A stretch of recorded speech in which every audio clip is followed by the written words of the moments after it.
Welcome to the Chevy pregame show on Fox. So here are the Phillies at home, down 3-1. Here's a line drive, base hit into center by Rollins. Jimmy Rollins jumped on it, there he goes. And Victorino is hit by the pitch. And a fly ball into right. Back at the wall.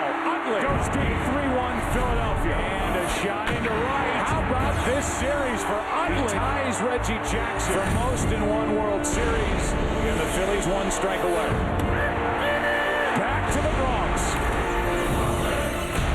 One win, and it's another title to sports' most storied franchise. One win, and the defending champs stay alive to fight another day. One win, and his legacy can never be questioned. One win could be the biggest to his dominant postseason career. All it takes is one. For the first time in a decade, the Yankees could clinch a championship on their own turf. New York hopes the winningest playoff pitcher of all time. Andy Pettitte has enough to bring home its 27th title. But Pedro Martinez, the guy nicknamed Petey, will try to keep a repeat alive for the Phils. Derek Jeter and Alex Rodriguez, they have shared the left side of the infield for 6 seasons. Will they finally share the joy of winning a championship together? Meanwhile, the Phils hope Chase Utley continues his torrid pace. He has 5 World Series homers, and he's going to have the flying Hawaiian batting in front of him. Yes, Shane Victorino, plunked by a pitch in Game 5, is batting second. He's ready to go, and so are we on a crisp, cool evening in the Bronx. No rain in the forecast, 48 and dipping. And with that, hi everybody, we welcome you now to Game 6 of the World Series here on Fox. I am Chris Rose, joined as always by the world champion, Mark Grace, Eric Karros, and our guest analysts throughout the postseason, White Sox skipper Ozzie Guillen, supporting a little scarf. Bro. What's going on here? Hey, Miami, Venezuela, bro. It's hot down there. Come on now. We actually have a red-hot pitching performance for you tonight because on the hill, we got 38-year-old Pedro Martinez against 37-year-old Andy Pettitte. They have squared off 6 times, but never before in the postseason until now. Now, Pettitte pitched the clinching game against the Twins, then the clinching game against the Angels. Now he goes for the hat trick against the Phils on just 3 days rest. We prepared for this down the stretch. I think me and C and AJ, we all knew that this is what it was going to probably come to just because the rest that we were getting at the end of the season. And obviously for me, I'm a little bit older than those guys, so I think they were a little concerned with me and pitching me on a short rest.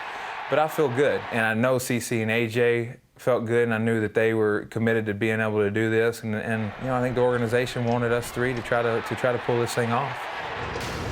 EK, Andy Pettitte, 37 years old, hasn't pitched on 3 days rest in more than 3 years. Are you a little worried? Well, I'm not worried, but I think some of the Yankees are worried, and some of the fans, and rightfully so. I mean, he talks about being prepared for this. Well, is being prepared just you got rest and now you're prepared? I'm not so sure. The one thing we know about Andy Pettitte, when he does get regular rest or extended rest, he's great. But what we don't know is how he's going to react tonight. That's the one thing for certain. We don't know, and neither does Andy Pettitte.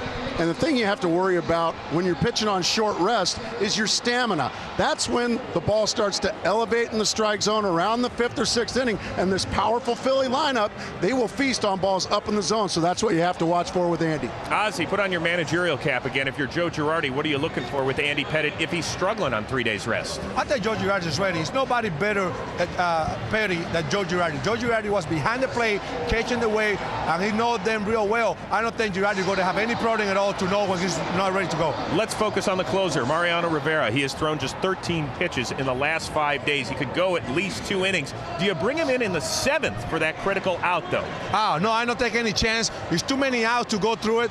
And remember, it's another game tomorrow. If they don't have Mariano Rivera tomorrow, it can be a little trouble. All right, let's focus, guys, right now on the Philly starter, Pedro Martinez. He is just happy to be on the mound at all. If you consider the fact that I was 2 months back, I was sitting at home, not doing anything.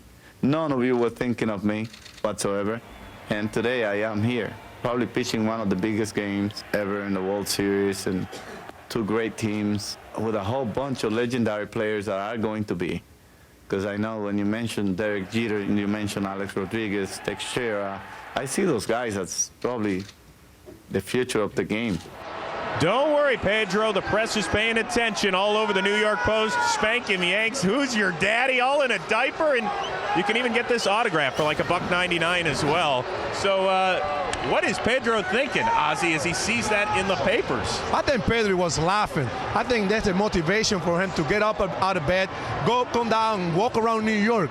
I think, you know what?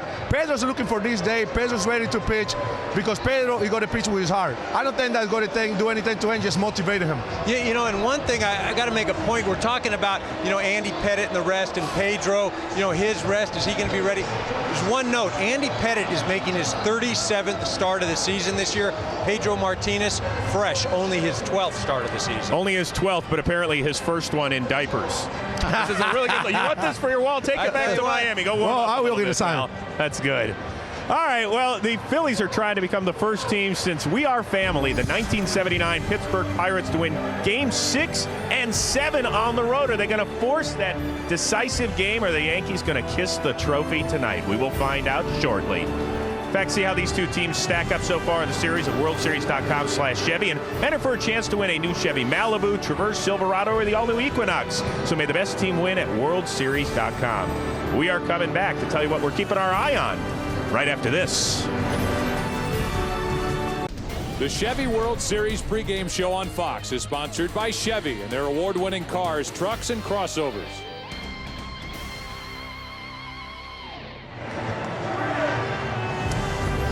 Well, 7 of Chase Utley's 9 career World Series hits have left the yard, and he has now tied Mr. October with 5 big blasts in a single World Series.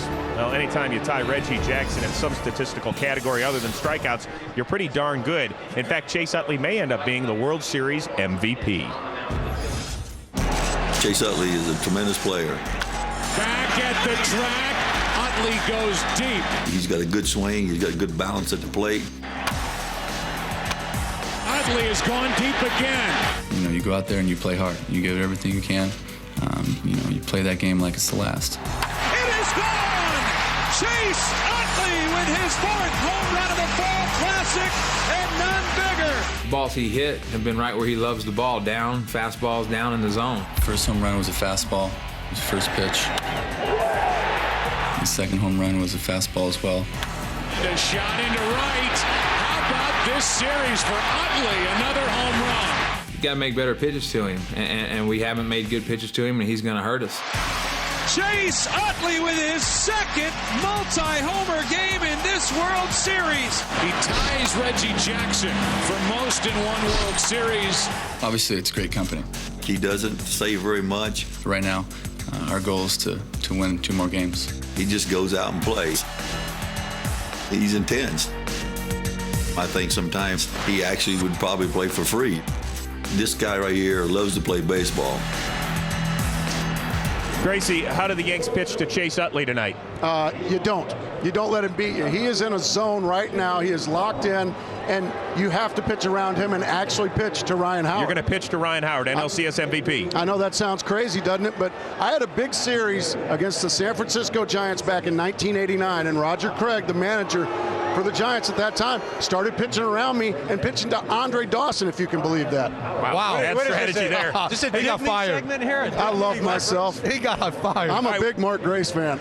You're keeping your eye on the top of the Phillies lineup, right? But yes, I think that the reason I picked the Phillies because those 2 guys on the lineup, Rollins and Victorino, I thought they're going to be the key. In the next 2 games, they play 2 more games. Those guys have to get on base and stay hot the way they want. Well, yeah, Jason Worth is going to be key because if you do pitch around Utley and Howard doesn't come through, the guy that is going to have to keep swinging is Jason Worth. 7 home runs, 13 RBIs. He's been doing a great job this postseason. All right, guys, 10 seconds. Yes or no? Are we back here tomorrow night? Yes or no? No, we're not, because Pedro Martinez is going to throw well, but I have a feeling that Philly bullpen's going to get hurt. Only if there's a game. Yes. Yeah, we are. I like it. Game 7. Well, we're getting you all set. Coming up next, we've got the... I love it. Eric Carroll's happy birthday. So we're getting you all set for the Game 6 of the World Series. But first, let's look back at being a kid.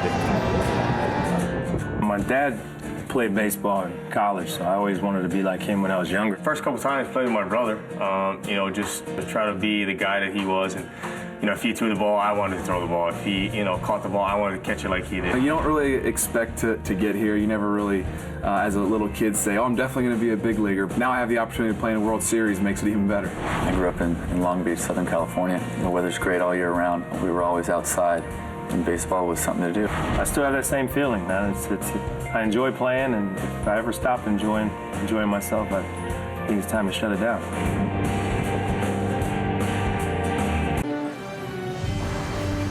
Welcome back to the Chevy pregame show on Fox. It is time right now for the singing of our national anthem. For that, we send it up to the public address announcer here at Yankee Stadium, Paul Olden. Now please direct your attention to the microphones behind home plate. And welcome 9-time Grammy Award winner and New York's own Mary J. Blige. She will now perform our national anthem. Oh,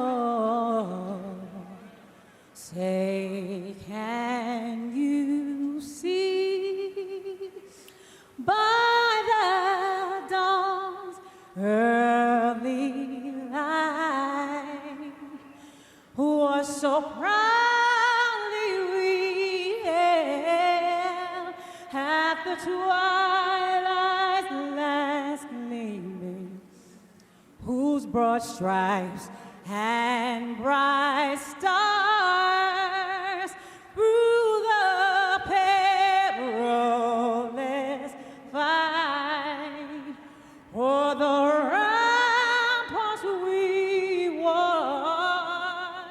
was so gallantly streaming.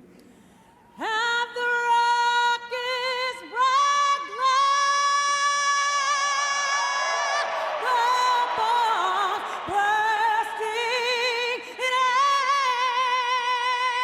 gave through the night that our flag was still there. Oh, say does that star-spangled banner yet wave?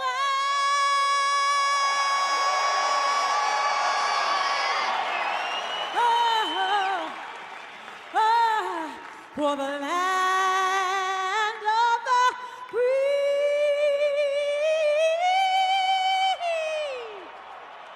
and the home of the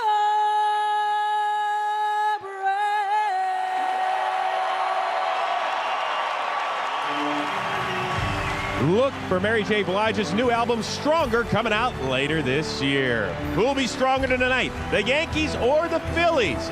Find out in Game 6 of the series, right after this.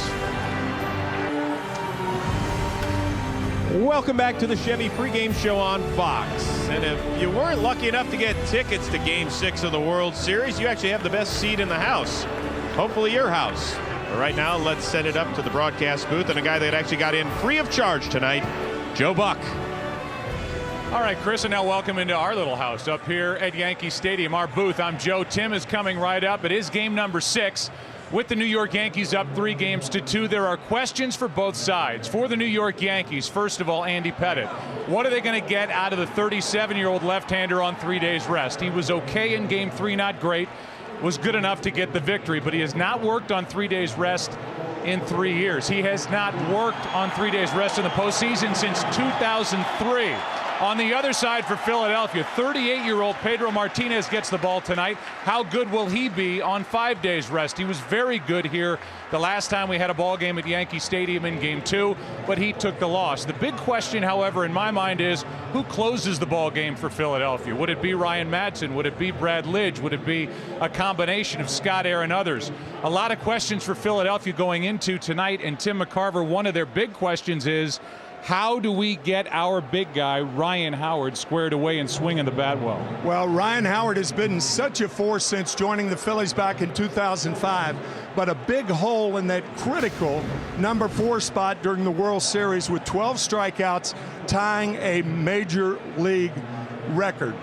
The Phillies have to get Ryan Howard going. If he can cope with the left-handed pitching of the Yankees, their chances of winning go up dramatically. Yeah, not just tonight, but if there is a Game 7 tomorrow night. One thing we do know, in moments, it's Game 6, Pedro and Andy Pettitte. Hey, you know what? We got a Game 6 in the World Series. It's been a while since we've seen one. In a sport dripping with its history, it's only fitting we return to the Bronx, only this time at the new Yankee Stadium. Tonight, old foes Pedro Martinez and Andy Pettitte meet for the first time ever in the postseason. The Yankees a win away from number 27. The Phils trying to force a Game 7. Hey, it's not over yet. Game 6 coming right at you. Next on Fox. The World Series is sponsored by MasterCard. For every postseason home run, MasterCard will donate $1,000 to Stand Up to Cancer. By Geico, 15 minutes could save you 15% or more on car insurance. And by McDonald's, I'm loving it.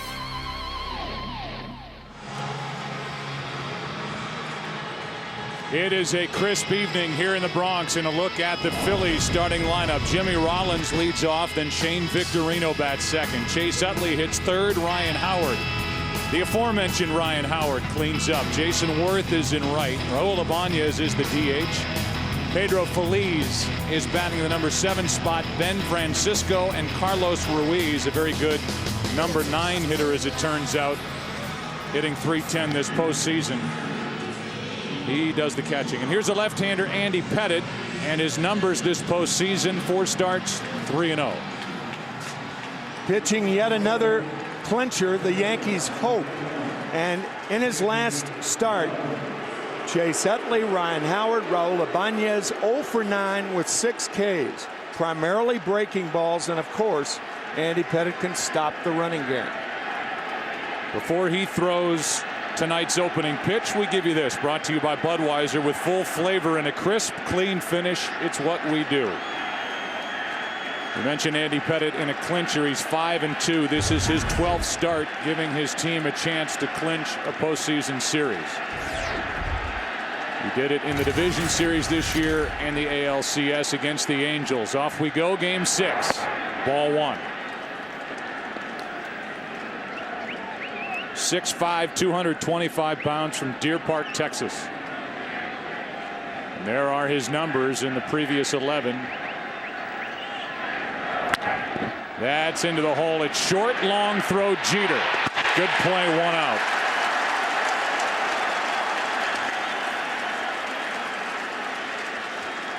Give you the Home Depot tools to victory. With 1 out, nobody on, first inning, Game 6. These tools to victory, pretty simple. Come on, you got to be kidding, right? They've got to win. As far as the Yankees, 27 outs for their 27th World Championship for number 27, Joe Girardi. And when do we get to Rivera? A key question. A strike is in from Andy Pettitte to Shane Victorino, and it's good to see Shane Victorino in the lineup tonight after taking a pitch off his right index finger from A.J. Burnett in the first inning 2 nights ago in Philly. Big part of this Phillies lineup, and he hits it foul in the hole 0-2. Well, it's better when your right index finger is bothering you to hit from the right side. Victorino, a switch hitter, because when he hits from the left side, he rolls over on that finger. But it shouldn't bother him hitting right-handed because that's your top side. That's off the plate. Tough play for Andy Pettitte, and that's a base hit.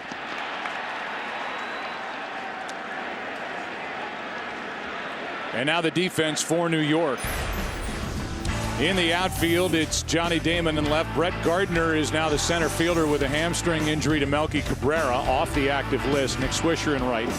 Rodriguez, Jeter, Cano, and Teixeira on the infield, third to first, and Posada does the catching for Andy Pettitte.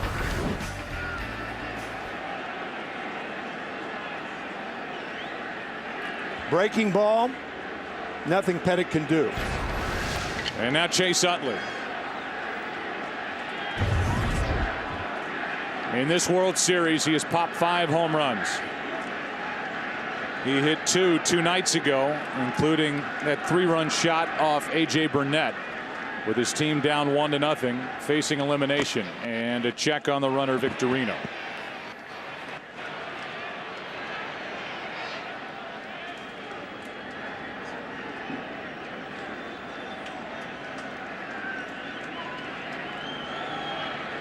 Victorino stole 25 during the regular season. 2 this postseason, none during the World Series.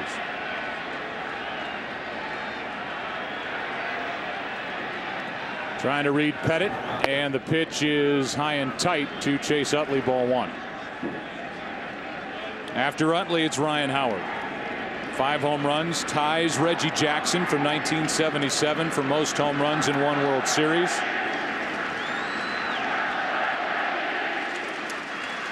Reading Pettit is like reading Greek.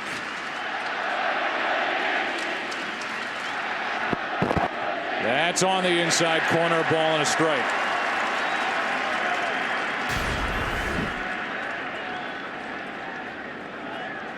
Utley in his career is just 1 for 10 with 5 strikeouts against Andy Pettit.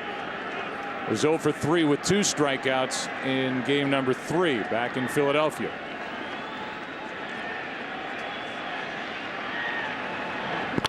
And slowly hit to second. Cano flips out over to first. Out. Double play ends the inning. Good start for Pettit. Half inning in the books. Yankees coming up. Bottom of the first inning, game 6. No score. The World Series is sponsored by Taco Bell. Think outside the bun. By Bank of America, Bank of Opportunity. And by Warner Brothers Pictures' new thriller, The Box, starring Cameron Diaz in theaters everywhere this Friday. Take a look at the lineup for the Yankees. Bottom of the first inning, no score. Jeter leads off, then Johnny Damon. Top 2 hitters have combined for a .372 average during this World Series. But then it drops off. Mark Teixeira, Alex Rodriguez, Hideki Matsui back in there with the DH. Jorge Posada batting 6th. Robinson Cano, Nick Swisher, and Brett Gardner. Against Pedro Martinez, who this postseason has made 2 very good starts, albeit Tim with a lot of rest leading into each start. And now he's on more of a regular schedule. He's got 5 days of rest coming into this effort against the Yankees. Working 7 great innings against the Dodgers in game 2 of the LCS and pitching well against the Yankees in game 2 of the World Series. Wily and creative. Gets hitters to commit early. And how long will he last? 4 innings? 5 innings?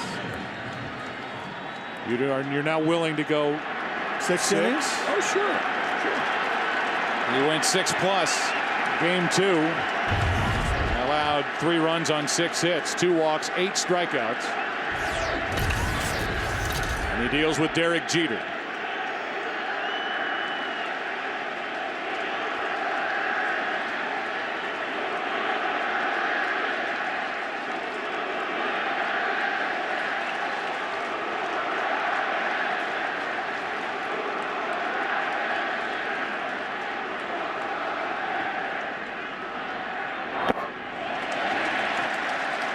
Ball 1 drops into the dirt. Jeter is 8 for 22 in this World Series. And are you kidding me? How odd is that? He threw 1 pitch and now wants a new ball. But conversation with Carlos Ruiz.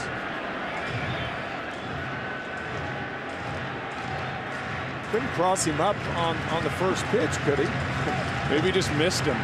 That might be a first. 1 ball, no strikes. Damon will follow then Teixeira. And now Jeter steps out.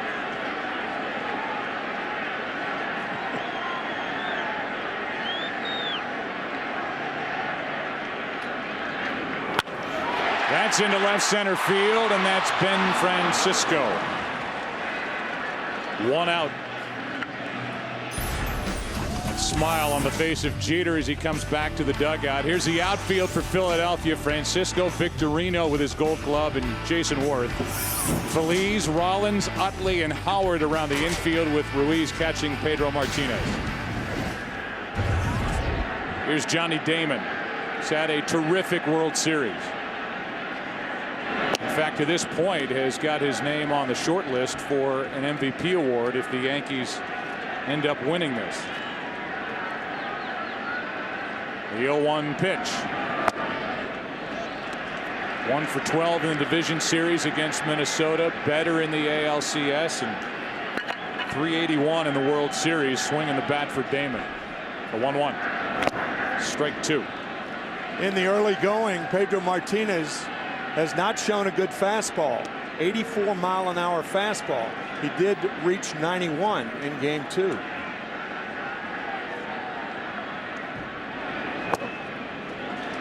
Two balls, 2 strikes. Pedro Martinez was at home in the Dominican, signed by the Phillies on July 15th.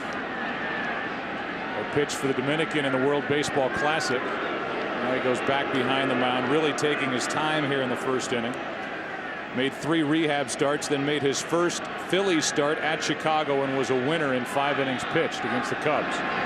And a changeup strikes out Damon, 2 out.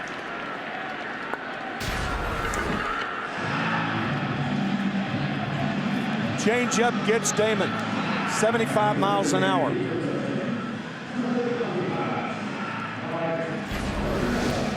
So with 2 out, nobody on, here is Teixeira, who is 2 for 19.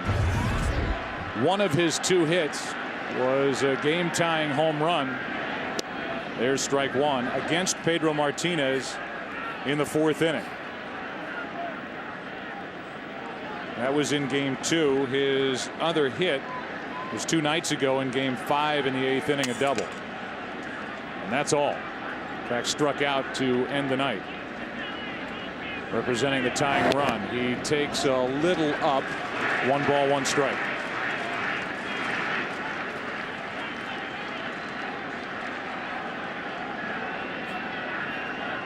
The 3-time Cy Young Award winner brings it, misses inside, ball 2.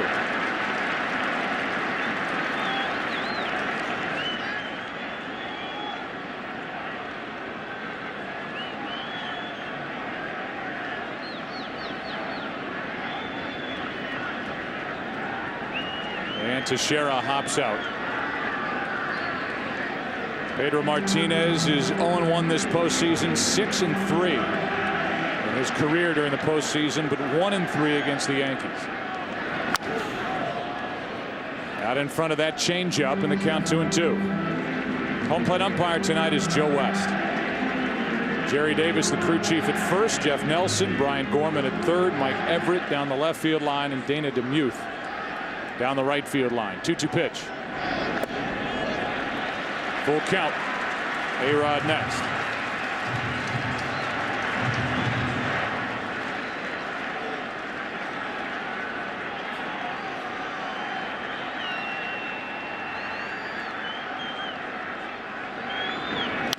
And a fly ball in the air to right. Worth is back at the track to end the inning.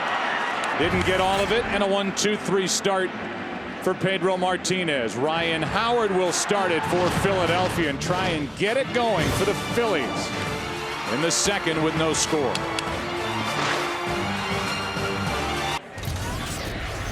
Second inning, no score. The Phillies got a hit, an infield hit from Victorino. Utley bounced into a double play. Here's Ryan Howard. And a fastball misses high from Andy Pettitte.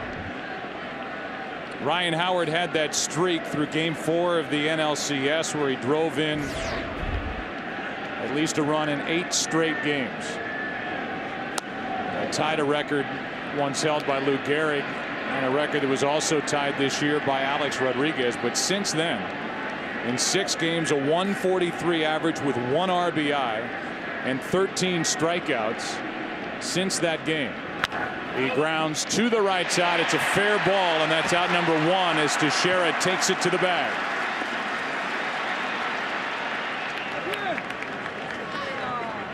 So Ryan Howard is now 3 for 20 in this World Series, and it brings in Jason Worth, who hit 2 home runs against Andy Pettitte in game 3. One on a 3-2 breaking ball, and his 2nd home run on a fastball on the cutter. In that game 3 start, Andy Pettitte was down 3-0 after 2 innings at Philadelphia. The Yankees came back to win that game 8-5. Pettitte had an RBI single in that ball game. Worth takes up and away.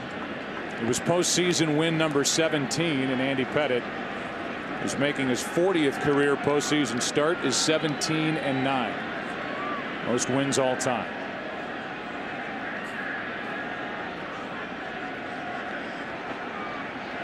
Here's 1-0 to Worth. On the outside corner, a ball and a strike.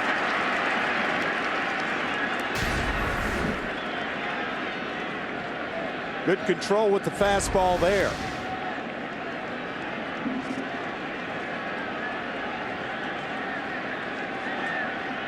The 1-1. Fastball up, ball 2. This for Andy Pettitte is his 13th World Series start. He's 4-4 in World Series play, and the 13 starts is number 2 all-time to Whitey Ford, longtime Yankee who made 22. That is outside, and the count 3-1.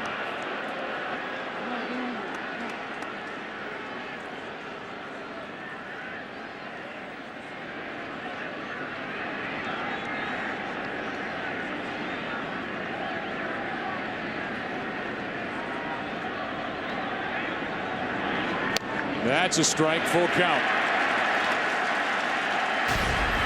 Every time Pettitte has shaken off during this at bat, it's been a fastball away. All fastballs in this at bat for Jason Worth.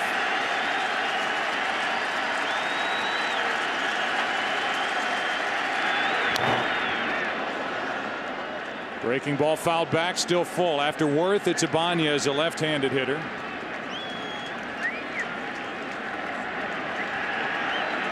Another 3-2 pitch from Andy Pettitte.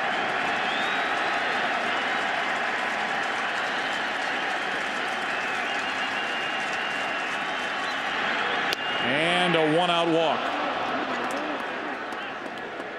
1 on, 1 out. Ibanez coming up. Chevy and baseball have teamed up to give fans a chance to win your choice of a new Chevy Malibu, Traverse, Silverado, or the all-new Equinox. Just register at worldseries.com/Chevy and may the best team win. Man at first, 1 out for Ibanez, who popped a home run in Game 5 2 nights ago. It came off the lefty Phil Koch in the 7th. And he shatters his bat. Pop up, shallow right.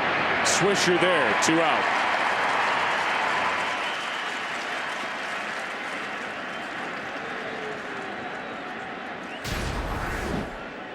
So far in this World Series, the one thing that has been neutralized, the Philly left-handed bats, with the exception of Chase Utley. Against Andy Pettitte, they're 0 for their last 12. Here's Pedro Feliz. We've had a big Game 4 of this World Series, but the rest of the postseason he has struggled.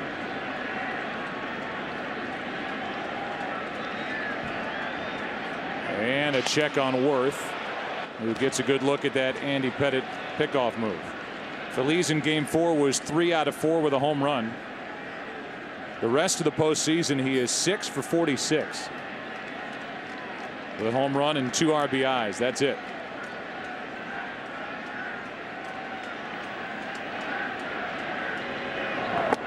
There's strike 1.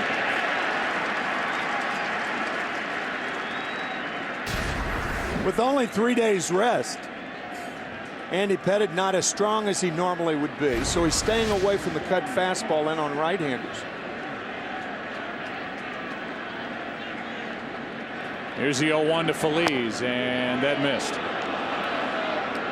Ball on a strike, 88-mile-per-hour fastball. Meanwhile, when we watch Pedro Martinez work in the bottom of the first, very deliberate and did not have much of a fastball.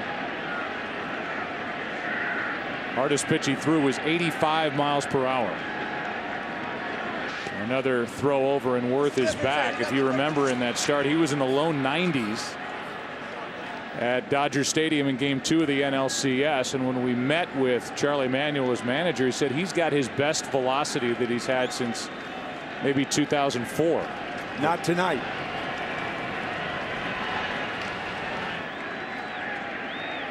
Here's a 1-1. 2 balls and a strike. Phillies came into this World Series trying to repeat as world champions. Only the 75-76 Reds in the National League have repeated over the last 87 years. And Worth gets back standing this time.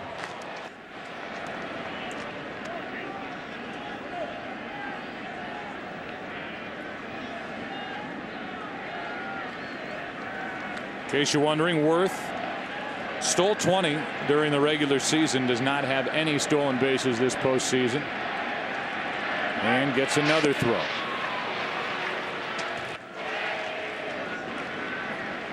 Jason, a very, very aggressive runner.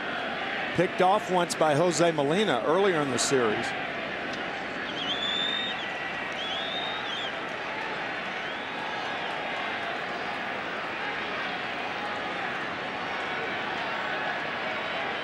The 2-1. That skips in, gets away, and down to second is Jason Worth with 2 out.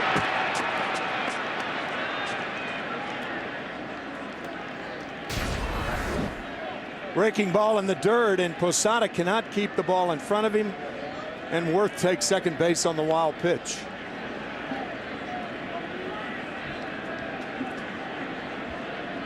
So now a base hit could give Philadelphia a 2nd inning lead as they trail in this World Series 3-2. Joe, even with 2 outs, Jason Worth a threat to steal third base more than any other Philly. Here's a pop-up behind home plate. Posada has a play. Inning over. A walk, a wild pitch. A runner stranded. Bottom of the 2nd. Game 6. No score. The World Series on Fox is sponsored by Budweiser, with full flavor and a crisp, clean finish. It's what we do.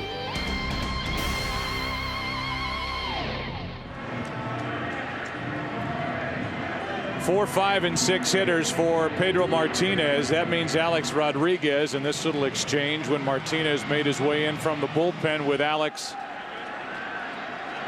And now it's Rodriguez to start it off in the bottom of the 2nd. No score.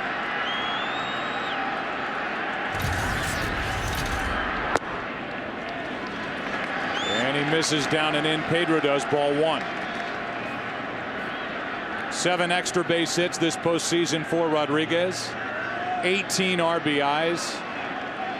All told during the postseason, which is a franchise record.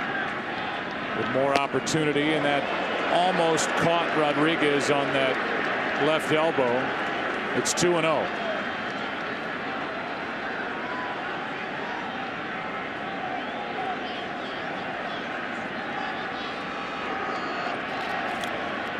Six home runs this postseason. 2-0 pitch is down and away. 3-0. If you don't have a fastball in the first couple of innings, it's not going to get that much faster significantly later in the game. So you're almost locked in to seeing Martinez not throw a fastball above 85 miles an hour.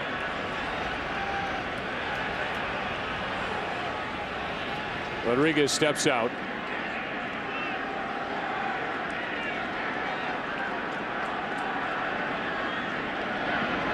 That's up and in, and a 4-pitch walk to Alex Rodriguez, and the Yankees have their first base runner of the night. In that Game 2 start, Pedro Martinez was not feeling well. We talked to him after the game, and he purposely did not tell his mom in the Dominican that he wasn't feeling well going into that start. His mom congratulated him the next day on the way he pitched in that game in the loss, and then she said, "But you look so pale." And then Pedro started to laugh because he said, "Well, you're right, I wasn't feeling well." First pitch to Matsui is in for a strike. 84 miles per hour to the left-handed hitting DH. But diminished pitching stuff here tonight for Pedro Martinez compared to the last time around against the Yankees. Yeah, once again, we said wily and creative. in our scouting report. He'll have to be that way tonight.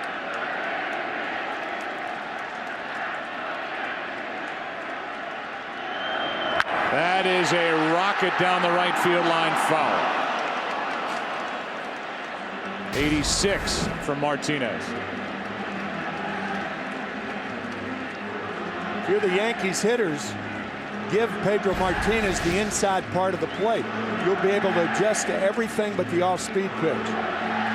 You know, with him not throwing real hard, that he's not going to be able to get inside on you. So look away.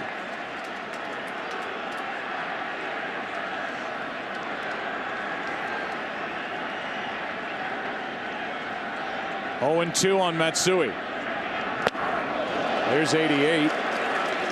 Fastballs up 1-2. Rich Doobie, the pitching coach for the Phillies. Charlie Manuel telling us before the game, the one thing you know about Pedro Martinez, he won't be scared.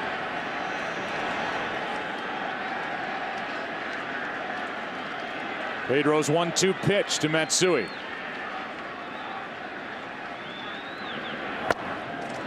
Two and 2.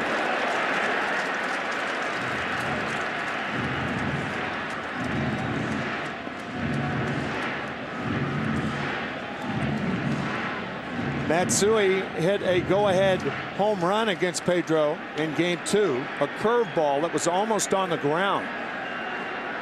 So you can kind of eliminate the curveball in your thinking if you're Matsui.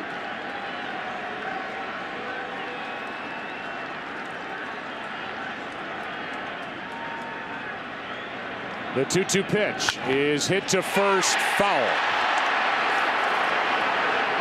Just foul as Jerry Davis put his hands up and made the call.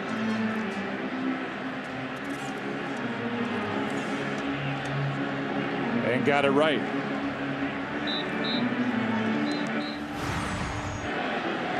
This is game 2 as Matsui went down to get it. It was in the 6th inning and the go-ahead home run off Pedro.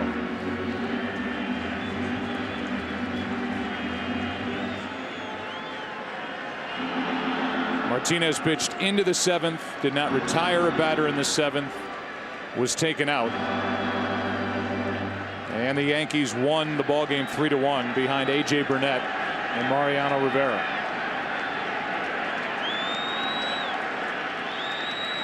Now Matsui steps out.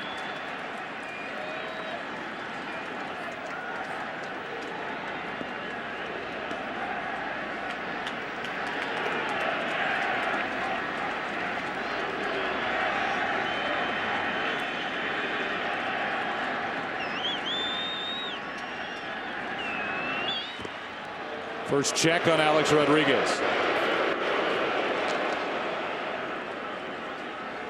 Pedro Martinez with a career record of .219 and 100 and an ERA of 2.93.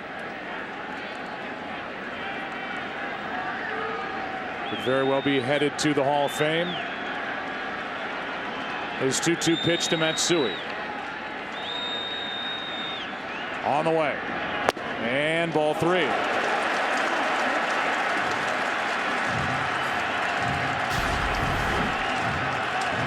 You can look for Rodriguez to be running here. As the cut fastball missed.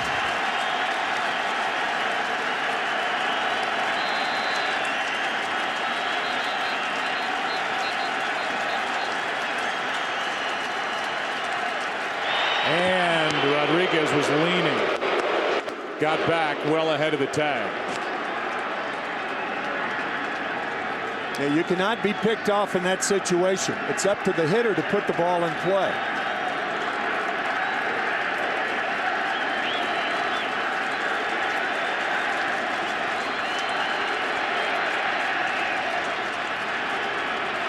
There he goes. Matsui fouls it.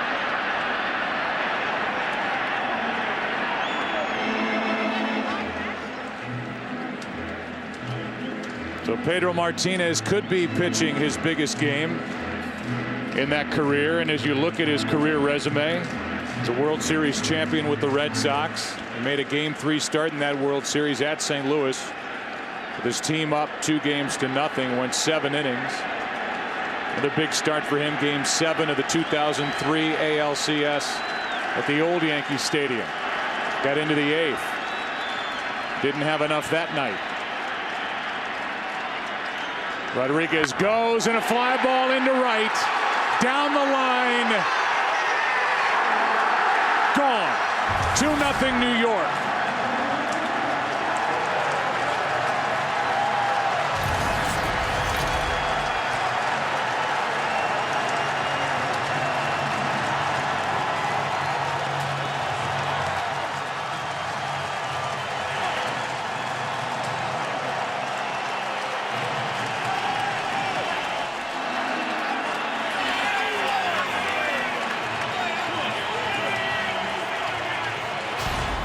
Eight pitches thrown in this at bat, and not one breaking ball. He got the fastball inside part. Second home run in his last 2 at bats against Martinez. Third home run of this World Series for Matsui. And now Posada comes up empty. A man whose contract with the Yankees runs out at the end of this World Series. 1 ball, 1 strike.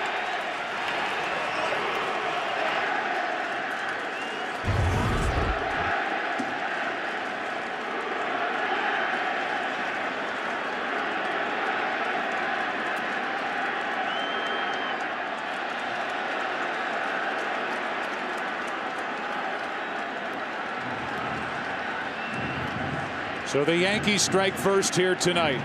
A walk and a home run. Rodriguez and then Matsui. Nobody on or out. 1-1 pitch. Strike 2.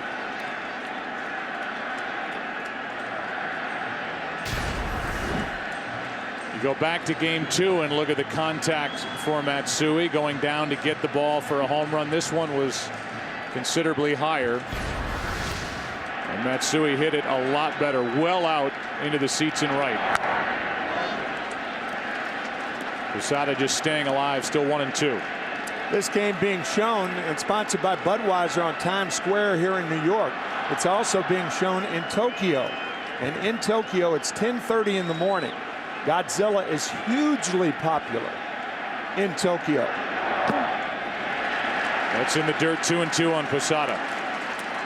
Matsui played for 10 years for the Yomiuri Giants, 7 years for the Yankees.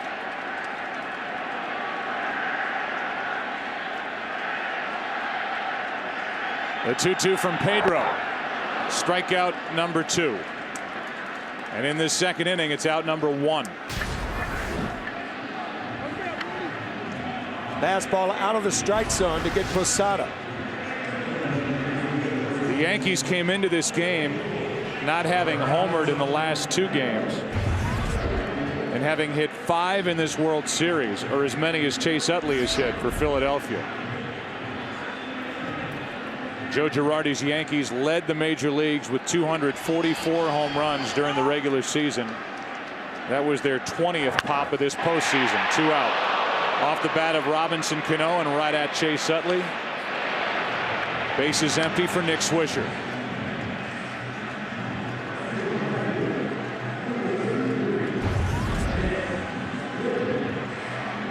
There are the numbers for Swisher, who went deep batting right-handed back in Philadelphia and who has 2 hits and 12 at-bats during this World Series and just 6 hits and 44 at-bats during the postseason. He did not start against Martinez in Game 2. Instead, it was Jerry Hairston Jr., who's 11 for 30 in his career against Martinez.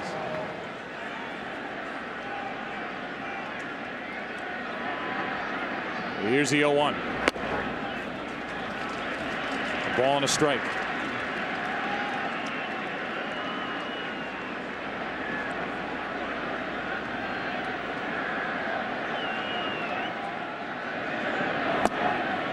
That's a strike on a changeup. It's 1-2.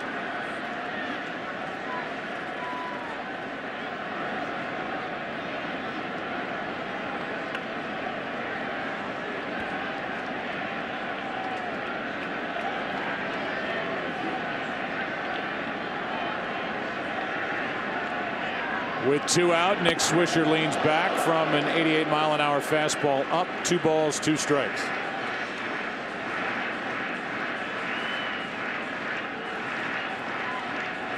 Purpose of that fastball up and in to go away with the changeup. Swisher pops it up. Shallow left. A long run for Francisco, who's there to end the inning. Hideki Matsui with 2 home runs in this World Series against Pedro Martinez, including this shot in the second to put the Yankees up 2-0 after 2. Bottom 2 in the lineup for Philadelphia in the 3rd inning, down 2-0 after the Matsui home run, and a breaking ball from Andy Pettitte is in for a strike to Ben Francisco. Carlos Ruiz is next, and then Jimmy Rollins. Phillies have a hit, a walk, hit into a double play, stranded a runner, and the count evens at a ball and a strike to the player who was thrown in the Cliff Lee deal between the Phillies and the Indians. That misses. Ball 2, 2-1.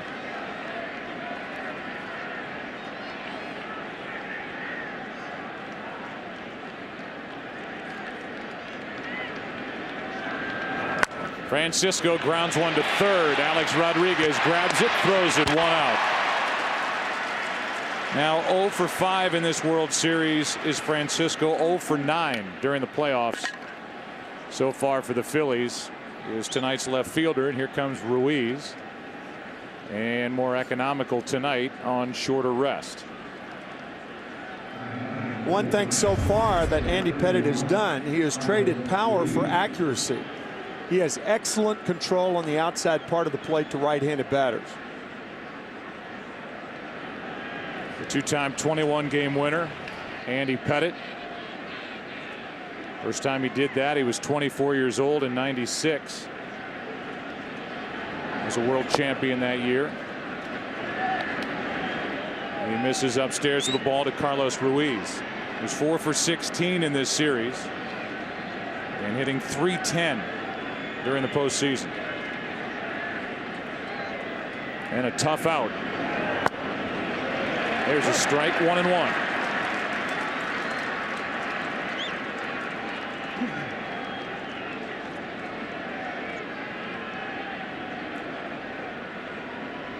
Every time he's shaken thus far, he's gone to the sinking fastball away to right-handed batters.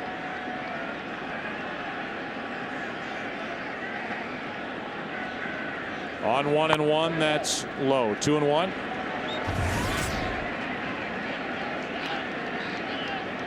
Ruiz trying to get on, turn the lineup over, and hope that Jimmy Rollins can figure out Andy Pettitte. Rollins bounced out to short his first time. 2-1 pitch is down and in, 3-1.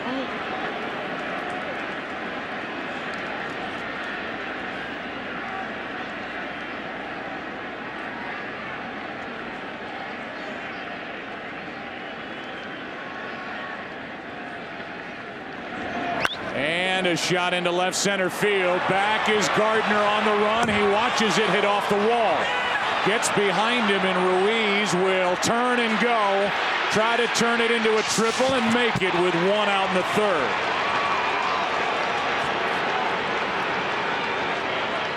Carlos Ruiz watched that the entire way and pushed it with 1 out and made it into 3rd with a triple. That's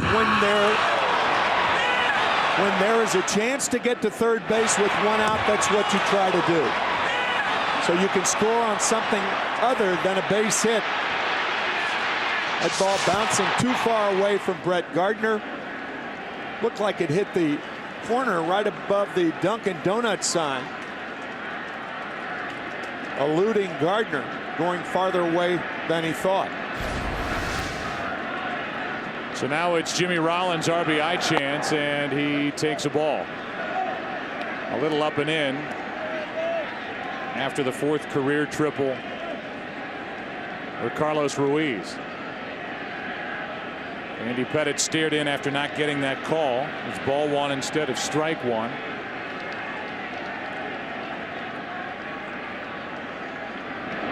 And the next is outside, 2-0. Rollins with 1 RBI this World Series, 4 RBIs this postseason. It did drive home 77 during the regular year. So out of that leadoff spot, he can produce runs.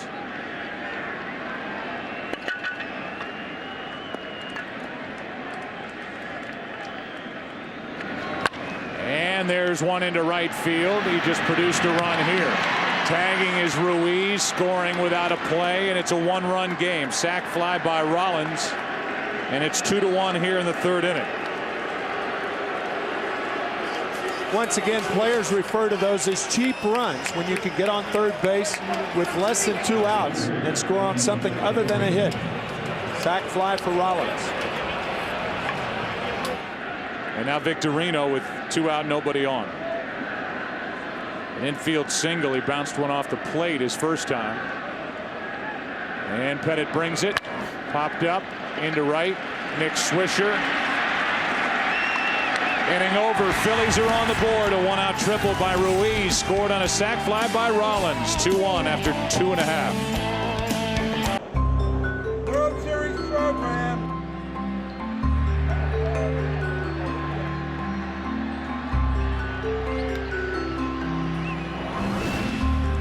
Bottom of the 3rd inning, Pedro Martinez back to work. Brett Gardner first up, the number 9 man, and he takes a strike.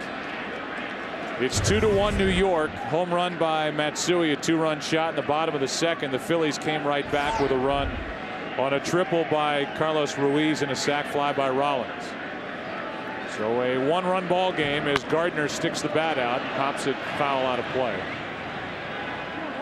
Strike 2. Here's tonight's Jeep trivia question. When was the last World Series Game 7 at Yankee Stadium? The one on the other side of 161st Street.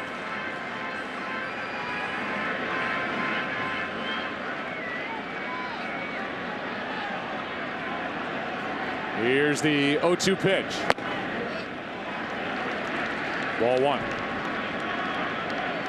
We've already shown the cover of the Post, the New York Post, where they have Pedro's head superimposed onto the body of a baby. As Gardner strikes out, 3rd strikeout on an 86-mile-an-hour pitch up. It was almost surreal to be in the clubhouse and watch Pedro Martinez opening up the Post and looking at that picture and then going deeper into the Post and pulling that out and showing it around to his teammates and laughing about it. Thought it was hilarious, and that's a way to take it. Ken Rosenthal, you were down there with us. I mean, that's one of the funny things we've seen this October.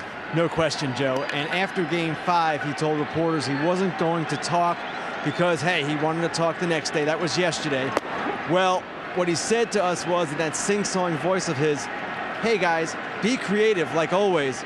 Well, the people at the New York Post who designed the front page need no invitation to be creative. 1 ball, no strikes on Derek Jeter. 1 out, nobody on, and a foul on a pitch that was up. It's 1-1.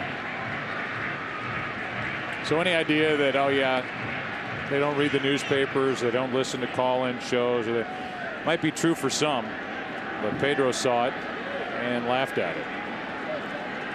Heard a couple of "Who's Your Daddy" chants, something that Pedro Martinez said back in 04 in September. That ball's sinking, and it is a base hit as it dropped in front of the glove of Victorino in center. Jeter's on with 1 out.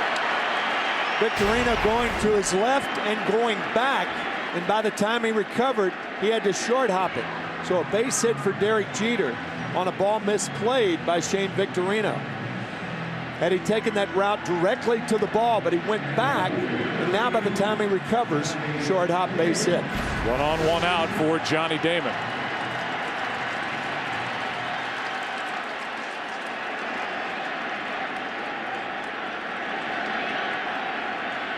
Struck out his first time, still hitting .364 in this World Series. Jeter with a small lead.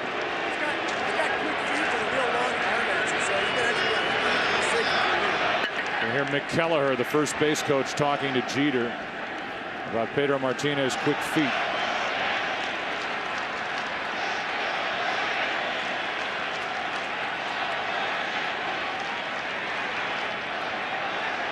See?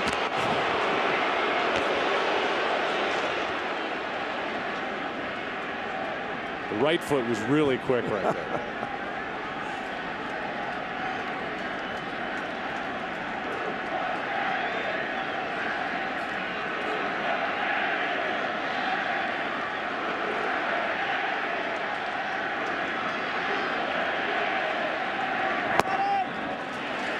Changeup misses down and away, and we shouldn't assume everybody knows why that would be appropriate or what the joke is from the New York Post, but in 2004 September, Pedro Martinez was talking about the Yankees, and he said, "I'll just tip my cap and call the Yankees my daddy." Would end up facing the Yankees later in that postseason when the Boston Red Sox came back from a 3-0 deficit to go on and win their first World Series in 86 years. Came on in relief of Game 7 at the old Yankee Stadium. He's behind on the count 2-0 to Johnny Damon.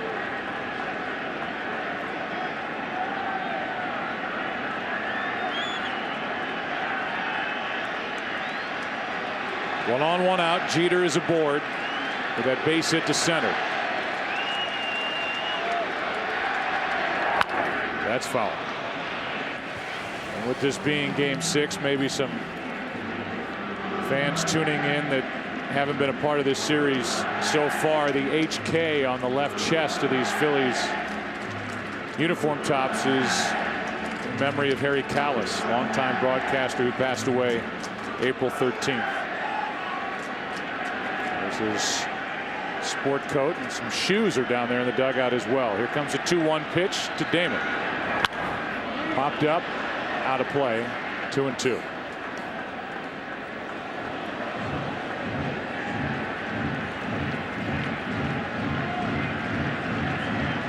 There are the white shoes. I don't think I ever saw Harry Callis in any other type shoes other than white. That was his uniform of the day. Golden pipes, and a great guy.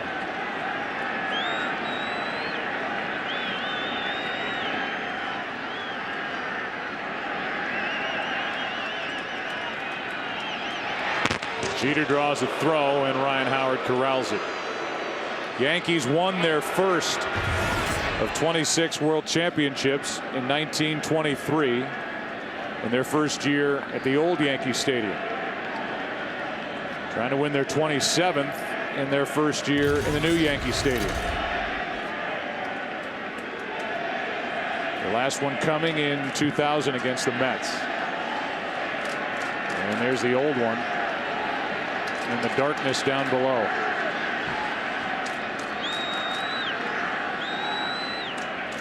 Here's a 2-2 to Damon, and a line drive foul. Still 2-2. Pedro Martinez is holding the ball extra long against these Yankee hitters with the runner on at first base. Not only does that slow down the running game, but it's tougher to hit against a pitcher like that. Because while the runner's timing is thrown off, your timing as a hitter is thrown off.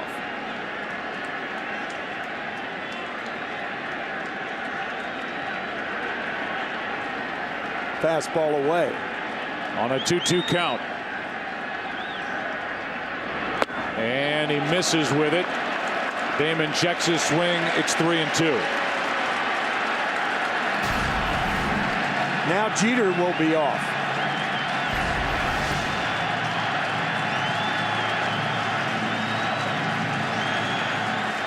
That was Pedro's 50th pitch that missed for ball 3 to Damon.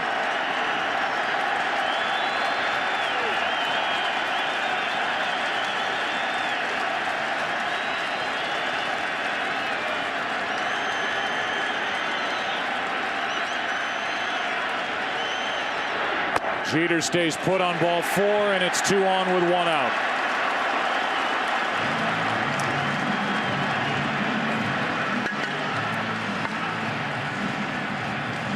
And over to the bullpen phone goes Rich Doobie. As somebody will crank it up out beyond the left center field wall for Philadelphia. I would imagine Rich Doobie, the pitching coach of the Phillies, is telling whoever is getting up to get quickly ready, because Pedro is not throwing the ball hard tonight. He has not hit 90 miles an hour. 88's is high. That was only 3 times. Most of his fastballs around 84, 85. That's a lefty, Jay Happ, getting loose as Mark Teixeira stands in. Flied out to right his first time. 2 on, 1 out. Yankees up by 1.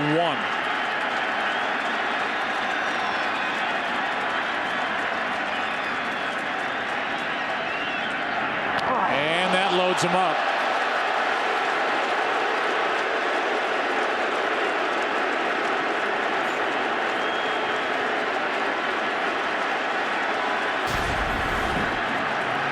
Teixeira hit above the knee.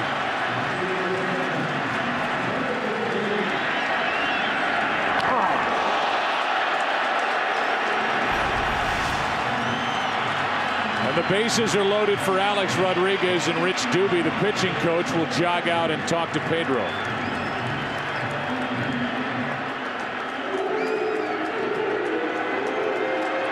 Nine o'clock straight up in the East. It's game 6 of this 2009 World Series, and so far the big hit of the night in the second after a walk to A-Rod. Matsui went deep.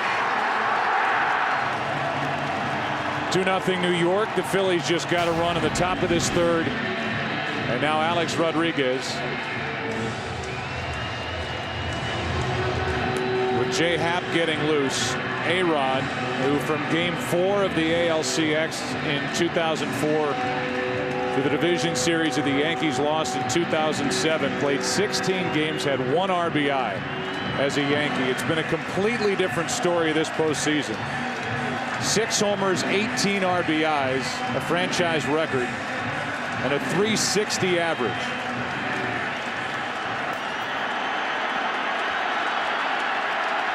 What a spot for Rodriguez.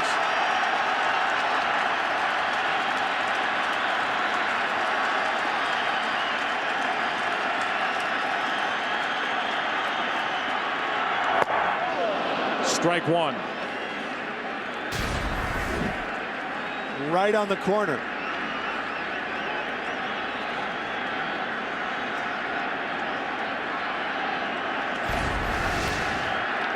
This is the first time in this World Series that a Yankee hitter has come up with the bases loaded, and it's Alex Rodriguez.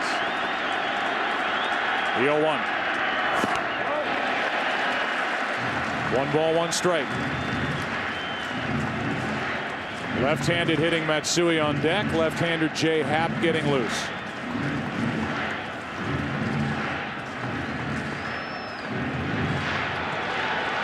Jeter got a hit. A walk to Damon. Teixeira hit by a pitch.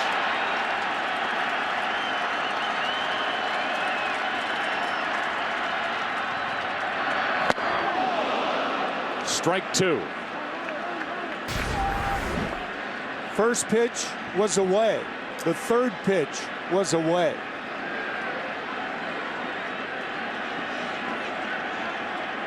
That one a little out of the strike zone. High.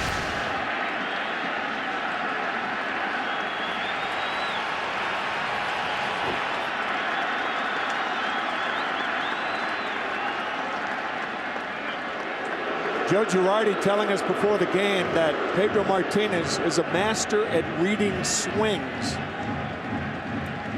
If that's the case, I would think they'll go back to that fastball away to Rodriguez.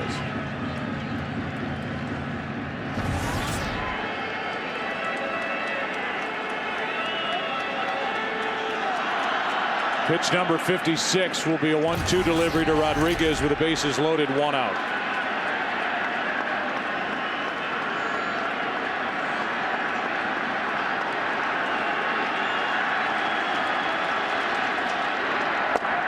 Got him on the outside corner, 2 outs. And Rodriguez goes down looking for the second out as he talks to Joe West, who yanks his mask off to talk back to Alex Rodriguez. Looking away. The second pitch misses. The third pitch, threading the needle, is Martinez. Rodriguez thought it was away. Phillies got the call. I would imagine Charlie Manuel is a little torn here. Yeah. With Matsui digging in. As you look at a replay of that pitch, route number 2, Matsui has homered in this game twice in this series against Pedro. With a lefty up in the bullpen for the Phillies. That's back and out of play. Strike 1. What a huge lift this would be to Pedro Martinez and the Phillies if they could get out of this without giving up a run. Martinez stays in the game by getting Rodriguez. Right. And now trying to get Matsui to keep it 2-1.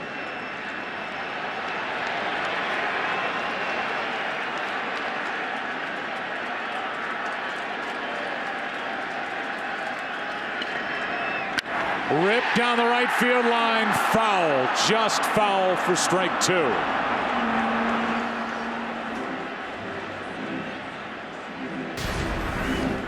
High fastball, hooking foul by about 2 yards. And now a meeting on the mound. Frustration for Matsui, who hasn't been fooled yet by Pedro.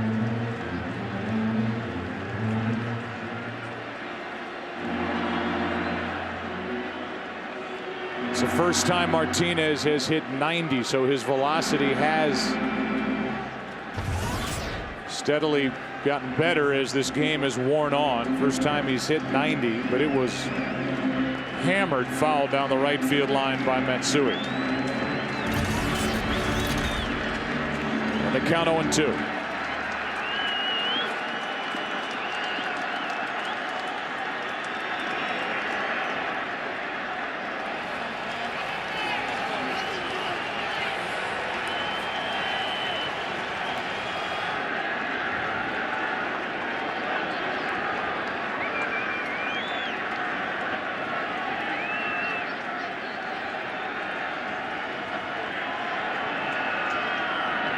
And a line drive into center's a base hit. Jeter scores. Here comes Damon. The throw is cut off. 4-1 New York. 4-1 Matsui. A 2-run homer, a 2 RBI single.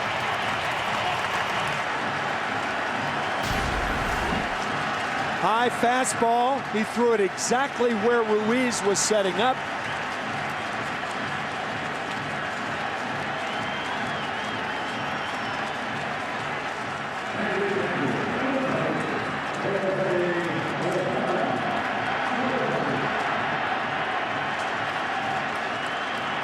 Biggest lead of the night for the Yankees here in Game 6. It's 4-1. Here's Posada. Strike 1.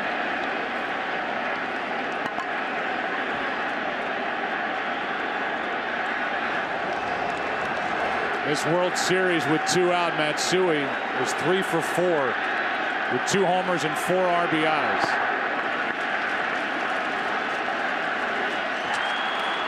Teixeira is at second. Matsui is at first, and a 1-1 count on Posada.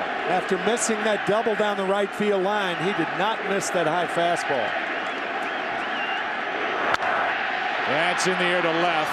Francisco is there, and the inning is over. But a 2-out, 2-run single by Matsui. All 4 RBIs tonight by the Yankee designated hitter. After 3 in Game 6, 4-1 New York. The World Series is sponsored by DirecTV. No one else has all your favorite channels in HD. By Corona, kick back and relax with an ice-cold Corona and lime. And by 2010 Ram Trucks, giving tough a smarter name, Ram. Jerry Hairston Jr. takes over in left field. And Johnny Damon pulled a calf muscle running on the hit by Hideki Matsui. We just had a chance to visit with Joe Girardi. He told us about the injury and then plenty about Matsui and Andy Pettitte and Mariano Rivera. We'll play that interview for you here in the 4th inning. It's a 3-run Yankee lead. 4-1, top of the 4th, and the big bats for Philadelphia. Chase Utley, Ryan Howard, and Jason Worth.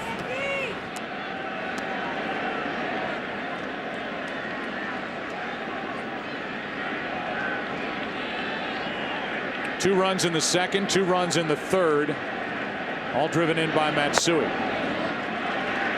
There's a strike from Pettitte, 1-1. Utley bounced into a double play his first time up. 1 for 11 in his career against Andy Pettitte.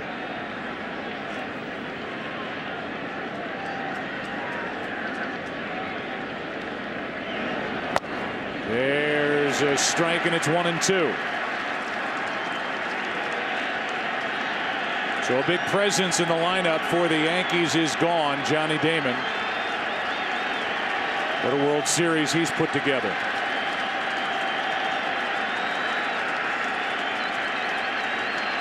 The 1-2. 2-2. Meanwhile, Andy Pettitte, who has a career record of 5-7, an ERA over 4 on 3 days rest, has looked rather sharp. Allowed a 1-out triple to Ruiz last inning and a sac fly by Rollins.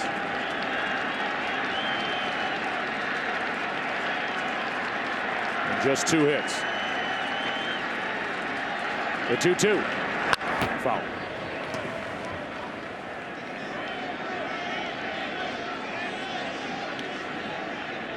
Let's go back and watch Johnny Damon on the hit to left center field by Matsui. Limping all the way to the plate, and then checked himself out of the lineup. Pulled calf. Utley stays alive.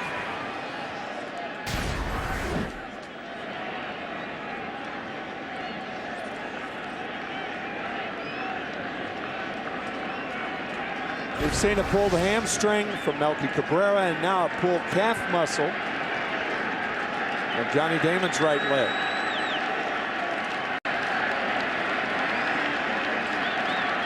Here's a 2-2 to Utley, and a strikeout starts the 4th. Here's Joe Girardi. First question was about the injury to Johnny Damon.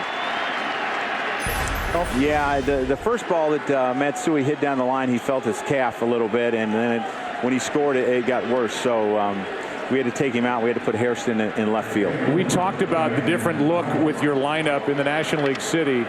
You get an American League lineup and you get your DH back in there, and boy, has Matsui been good for you in this series. He really has, and you know, he's been an important part of our lineup, hitting behind Alex most of the year, and we've been able to keep him healthy, and that's been a big plus. And he has been outstanding so far in the World Series. You caught Andy Pettitte in your career. What are you seeing from the dugout with him on 3 days rest? Well, I mean, he looks good. I mean, he's throwing his sinker. He's got a good sinker going tonight, and he's got a good slider going tonight, and his curveball as well. So far, so good. Last question, Mariano Rivera. That's always the big question. Yeah. How long are you willing to go with him? I mean, we'll think about 2 innings for sure, and then we'll see after that.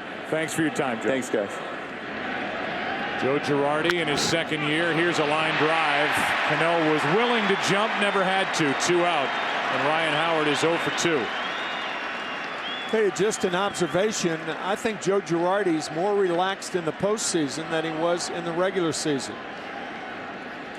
Done a superb job in getting his pitchers ready for the postseason. Primarily the 3 starters: Sabathia, Pettitte, Burnett, and of course the closer, incomparably, Mariano Rivera. Here's Jason Worth. Strike 1 with 2 out. Tell you who agrees with you is Jason Zillow, the terrific PR director for the Yankees. He said, I've never seen Joe Girardi this relaxed, even with people questioning that three-man rotation. And a lot of his pitching changes that he's made during the postseason. And Joe Girardi said, you're going to be second-guessed either way.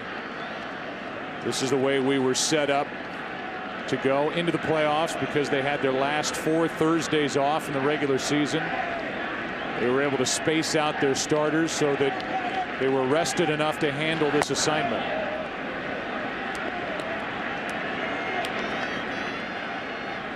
The Yankees went through the Twins, a 3-game sweep.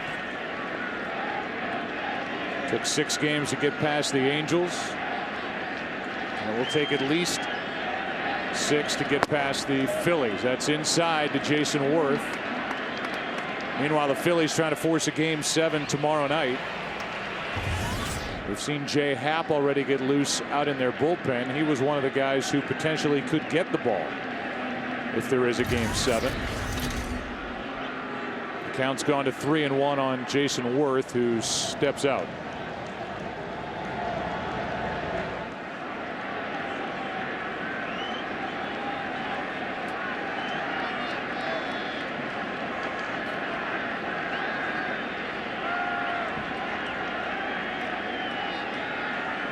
With 2 out and the bases empty, Worth takes a walk, and that's the second walk handed out by Andy Pettitte, both to Jason Worth. Aerial coverage tonight brought to you by DirecTV. To get the most channels in HD, call 1-800-DirecTV. Here comes Ibanez, who hit 34 home runs during the regular season, a career high. And he could make this a 1-run game again with 1 swing. Broke his bat and flied to shallow right his first time. Ball 1. I do think and have thought that pitchers pitching on 3 days rest, that there's too much made out of it. I think to achieve statistical significance, the comparison has to be much more equal. I mean, Andy Pettitte's pitched 497. He has 497 starts and 18 starts on 3 days rest. Now, how can you really make a legitimate comparison when you're talking about his record of 5-7 on 3 days rest and his other records, 229 wins and 480 starts? 192 of those wins coming with the Yankees, and that's 3rd on their all-time list behind Whitey Ford and Red Ruffing. Here is a swing and a miss. The ball gets away from Posada, and down to second goes Jason Worth. 2-1 on Ibanez at the plate. And we'll see if that's a pass ball. We'll take another look at it. Oh, it's got to be a pass ball. Oh, yeah. Just missed it. Yep. Saw Posada do that twice against CC Sabathia, or with CC Sabathia as his battery mate against the Minnesota Twins.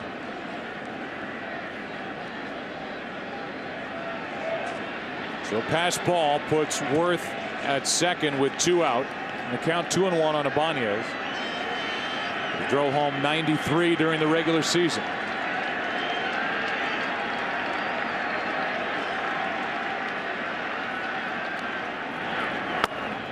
That's ball 3, and Ibanez able to lay off. On deck is Pedro Feliz.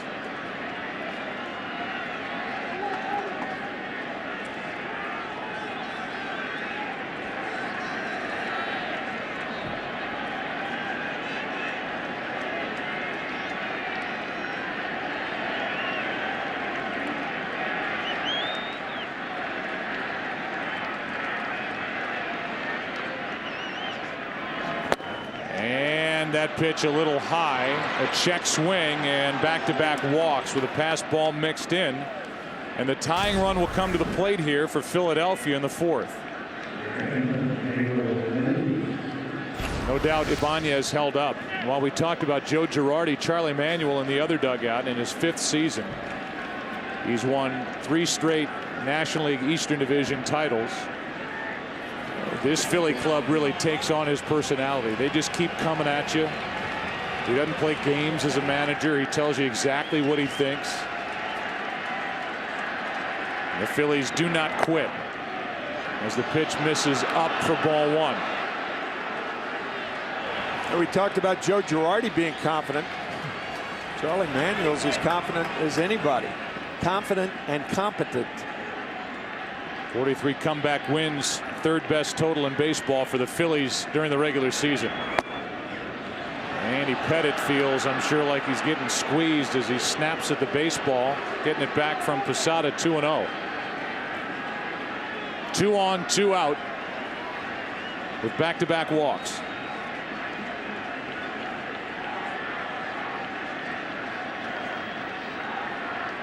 Phillies takes a strike. Big pitch right there. Pedro Phillies, more than any other Philly, is an inside hitter. His home run and his run-scoring single were both on inside fastballs.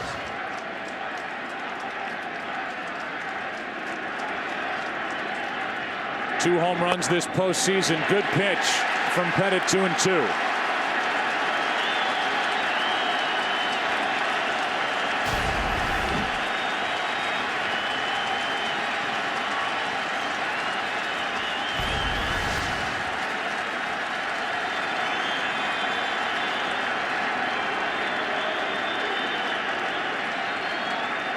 Looked like he said backdoor slider.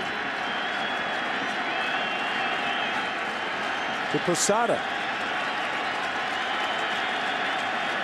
Here's a 2-2 pitch, and there it is. It misses, ball 3. I mean, lip readers could tell what he was saying. And that's what he tried to do, the backdoor slider. And it missed. Problem with that is the hitter sees it too. Now the runners will go. 3-2 pitch to Pedro Phillies. Grounder to third. Rodriguez has it. And that ends the inning. 2 walks, a pass ball, 2 left. Phillies have left 3. Bottom of the 4th inning. Game 6, 4-1 New York.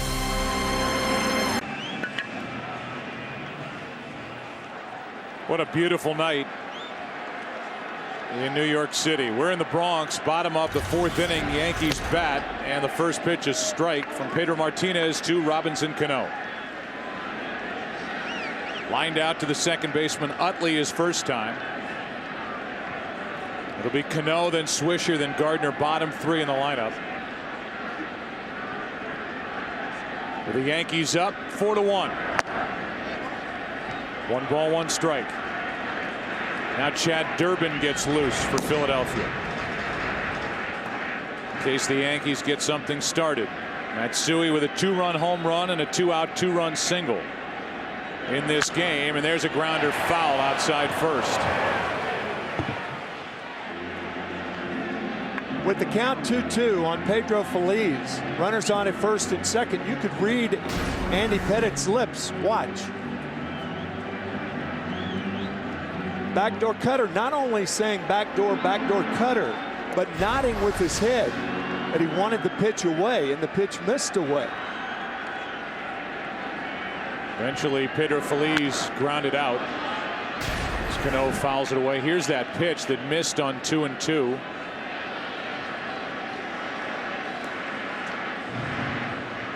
And the backdoor cutter that never came back far enough for ball 3, and then Phillies grounded out. Then an interesting exchange. Pettitte was frustrated that half inning with the strike zone of Joe West. Here's Cano with a fly ball into left. Francisco at the track for out number 1. And Robinson Cano is now 3 for 20 in this World Series, 1 out in the 4th. That'll bring in Nick Swisher.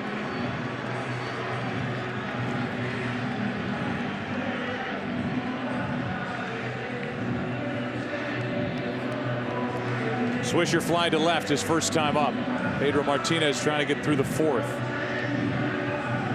Andy Pettitte is through 4, allowing 1 run on 2 hits. He's walked 3, struck out 1.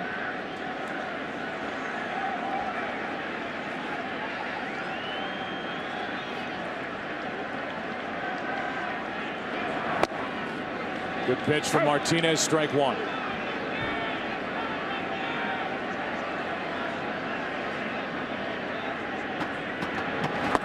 Here are the Yankees, who are 1 win away from a world championship. And I talked about during the lineup portion, the first inning, the top 2 hitters, Jeter and Damon, a combined .372 average in this World Series. The rest of the lineup, a combined .202 for Joe Girardi's team, but up 3 games to 2 and leading here 4-1 in the 4th inning. No balls, 2 strikes on Swisher. Attending tonight's game is Commanding Officer Kurt Jones and 30 crew members of the USS New York, which arrived in New York City on Monday and is presently berthed on Manhattan's west side.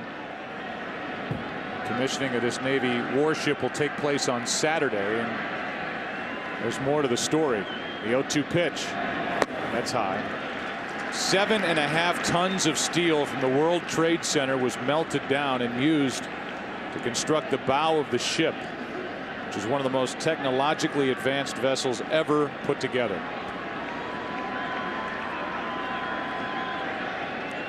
With Mayor Michael Bloomberg, who was yesterday elected to his 3rd term as mayor of New York City. As the pitch is over but low on a changeup to Swisher, it's 2-2. Former Mayor Rudy Giuliani in his typical spot right behind the on-deck circle.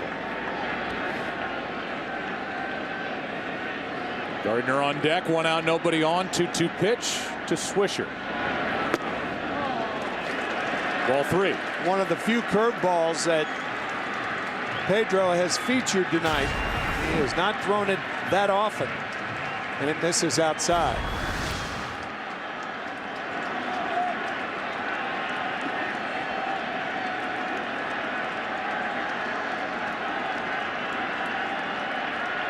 With 1 out, a strikeout for Pedro Martinez. That's number 5. Swisher chased it, 2 away.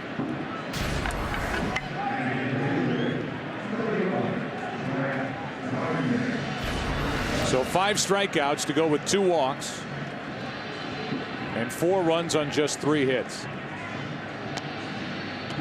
Brett Gardner taps the dirt and mud out of his spikes and digs his way in. He's 0 for 1. He struck out his first time and is 2 for 10 during the postseason. Strike 1.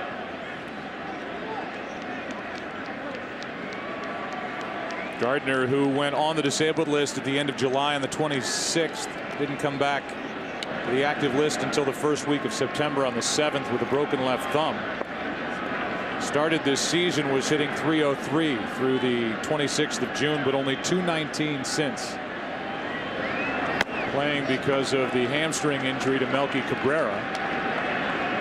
Cabrera, who started the regular season backing up, with Gardner winning that outfield spot. 2 players had a role reversal. And now Gardner steps out.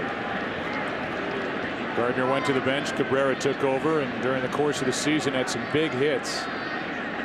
Dramatic hits for the Yankees. That's caught by Utley in a 1-2-3 4th inning for Pedro. We go to the 5th inning, game 6. The Phillies coming to the plate. Down by 3. Back after this from your local Fox station. Andy Pettitte back for the 5th. Ben Francisco, Carlos Ruiz, and Jimmy Rollins, the 8, 9, and 1 hitters, and a strike. Francisco didn't agree. Ben grounded out his first time. He is hitless this postseason, 0 for 9.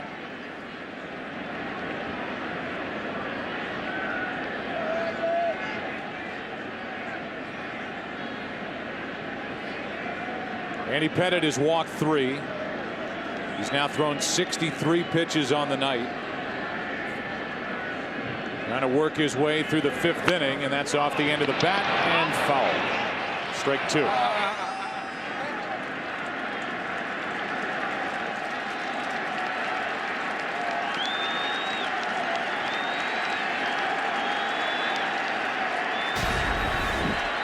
Between innings, Charlie Manuel went down to talk to Pedro Martinez.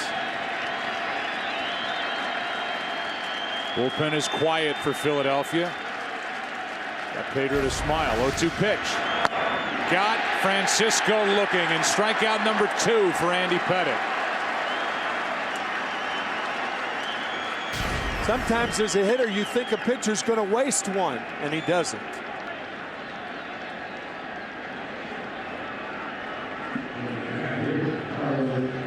So 1 out, and here is Carlos Ruiz, who tripled and scored a run his first time up.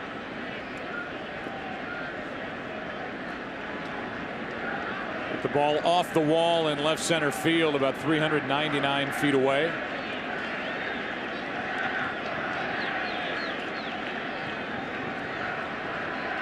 With 1 out. Ball 1. Now Chad Durbin starts to get loose again.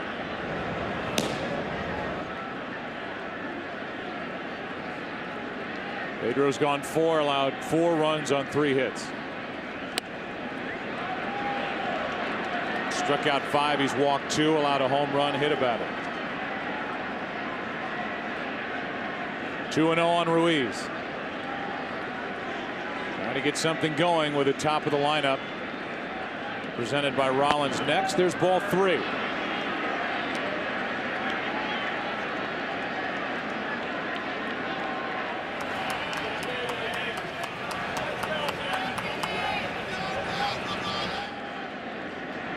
A 3-0, Ruiz taking all the way, 3-1.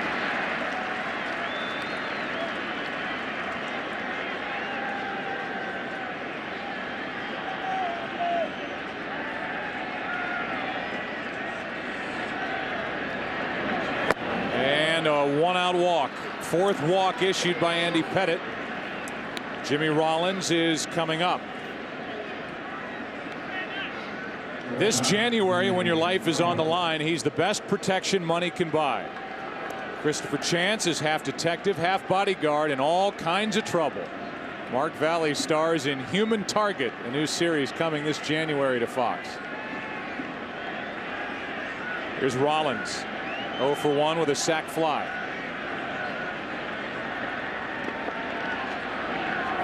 Strike 1. The more you think about it, Joe, I think Charlie Manuel allowed Pedro to go out and pitch against the bottom of the order in the bottom of the 4th inning. But with the top of the order, a more dangerous part of the Yankee order, that's why he's bringing in the harder thrower, Chad Durbin. It would seem that's the move, with Durbin continuing to get loose while the Phillies bat here in the top of the 5th. And that's foul left side, strike 2.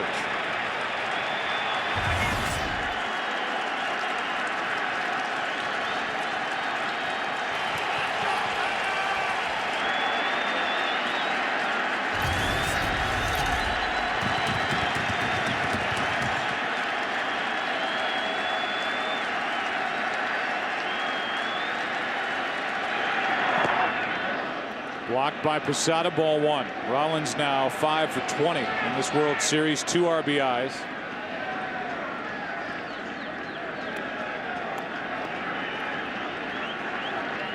$15 hits and 61 at bats during the postseason for Jimmy Rollins.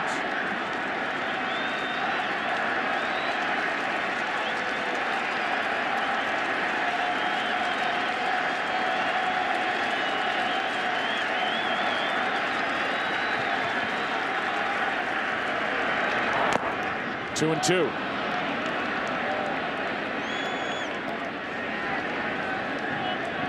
No action for the Yankees in their bullpen, but if Rollins gets on, that could change.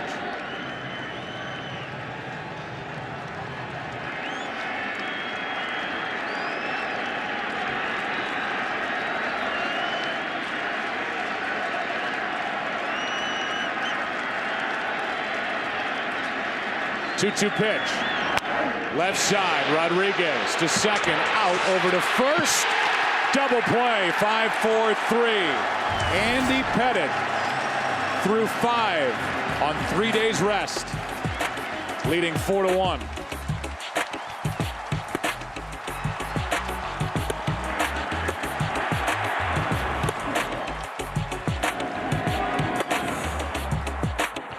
The World Series on Fox is sponsored by Chevy and their award-winning cars, trucks, and crossovers.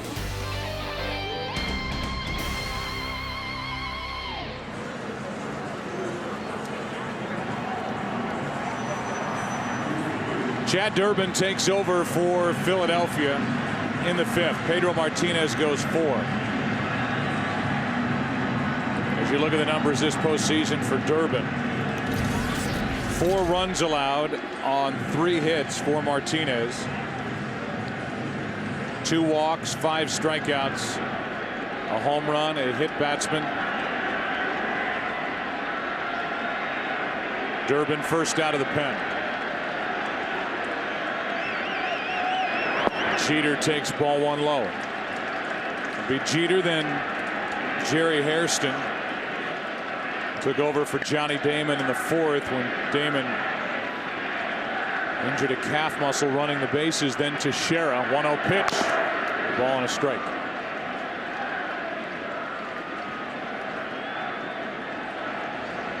Jay Happ getting loose again, second time he's been up. He was warming back in the 3rd.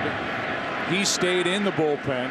Charlie Manuel stayed with Pedro Martinez after Martinez struck out Rodriguez with the bases loaded for the 2nd out, but Hideki Matsui got Pedro again with a 2-run single. That's outside, 2-1.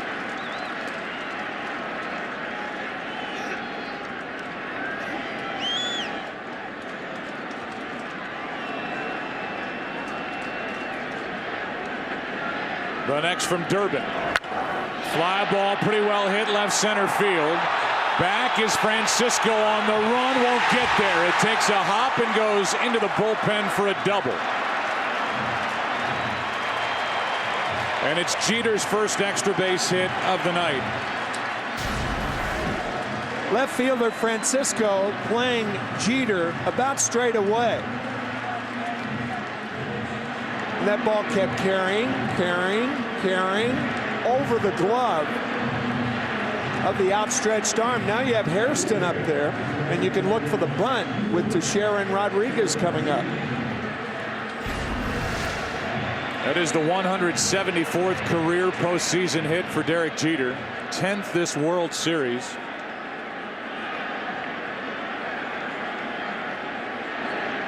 '27th career double during postseason play. He's at 2nd with nobody out. Feliz is in at 3rd. And Hairston drops down a perfect bunt. Durbin makes the play, 1 out. Over to 3rd goes Jeter on a well-executed sacrifice bunt by Jerry Hairston Jr. Executed perfectly.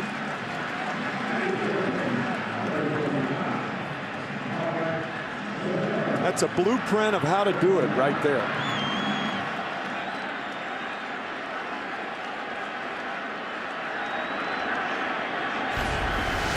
Now the infield comes in for Teixeira, who's 0 for 1 in this game. Hit by a pitch his last time up, and a breaking ball's in for a strike. Teixeira is 2 for 20, hitting 100 in this World Series. 2 RBIs. He takes outside, a ball and a strike.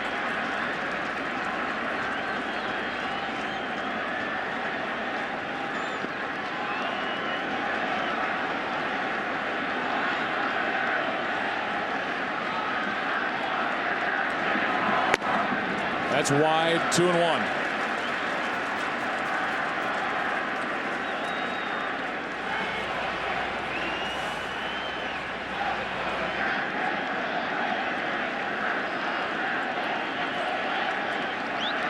Teixeira into right center field, and a base hit makes it 5-1 New York in the 5th.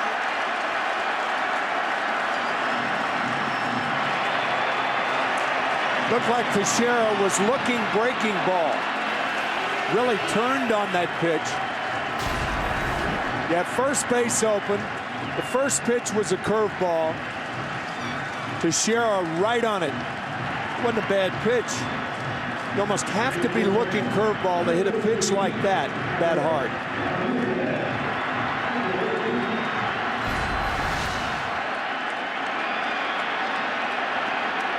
Here is Rodriguez, 0 for 1, struck out with the bases loaded his last time up and hits a foul, strike 1. I'm reminded of that famous Ted Williams quote. When asked if he guessed once, he said, I guess.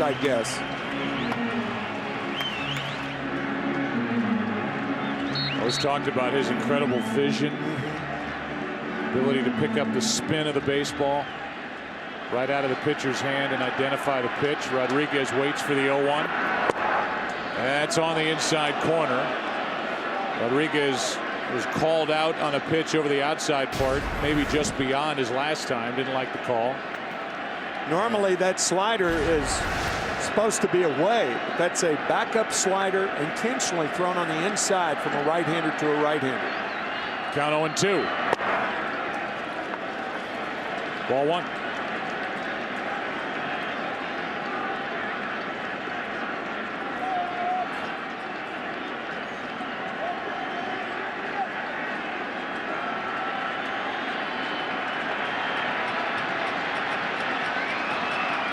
The 1-2 pitch is inside. With Matsui on deck. Jay Happ is ready to go if Charlie Manuel wants to go that direction.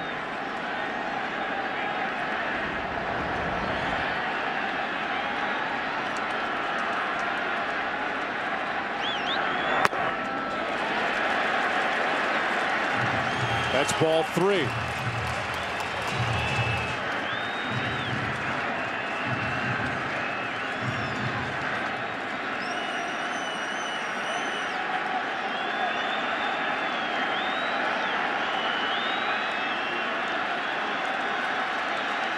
It was 0-2. Now it's 3-2. 1 on, 1 out. And that is either ball 4 or hit him. Called ball 4, although Rodriguez shakes out that left arm, and that'll be it for Chad Durbin.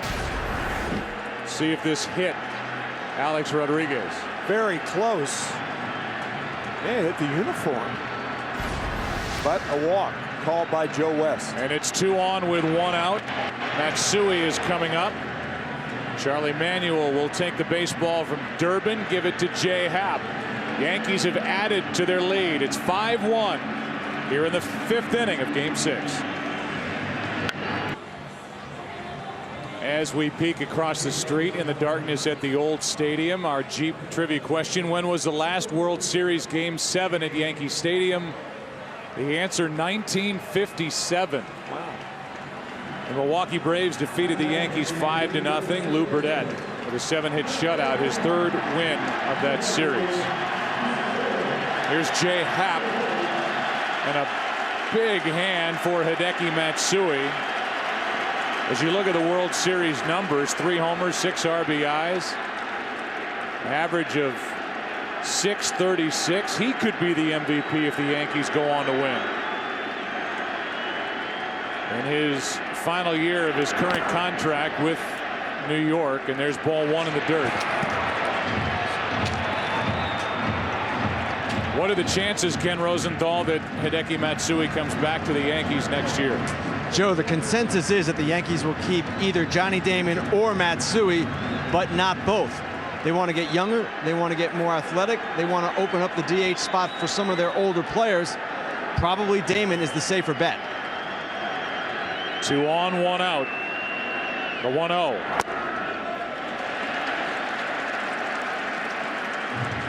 Two and 0. Just so you know, Johnny Damon turns 36 tomorrow. Came out of this game in the 4th with a pulled calf.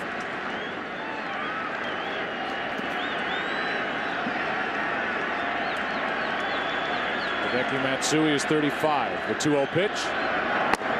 On the outside corner, good delivery from Jay Happ. It's 2-1. We talked about it earlier in the series. It would not seem right for Matsui to be with any other American team unless he signed with the Seattle Mariners to be a teammate of Ichiro's. 2 great Japanese stars.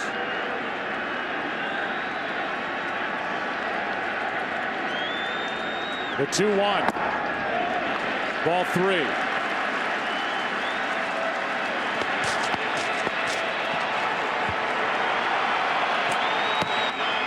Dangerous pitch coming up.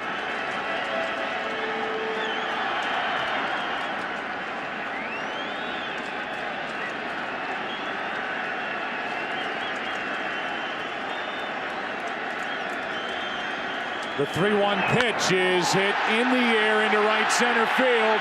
Back at the wall. It's off the wall. In to score is Teixeira. The ball gets away from Worth. In to score is Rodriguez. 2 more. And it's 7-1.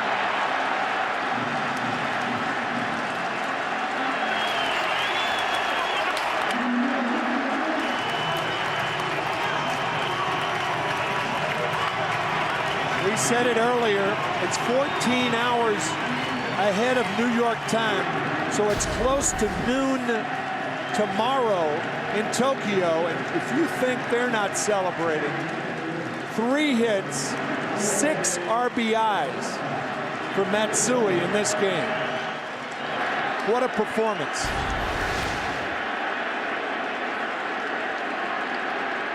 A 2-run double to make it 7-1, and now Jorge Posada.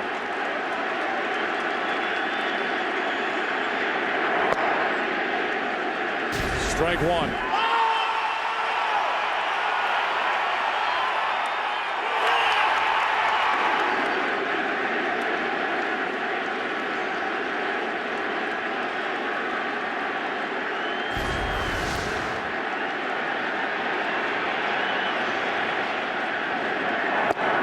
Strike 2 on Posada.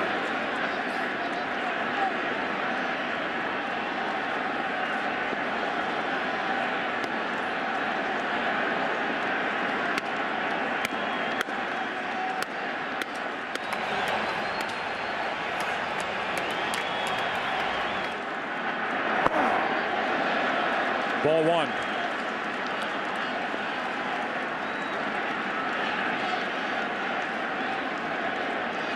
Hideki Matsui was 5 for 21 in the ALCS. It's a different story in this World Series as Posada strikes out for out number 2.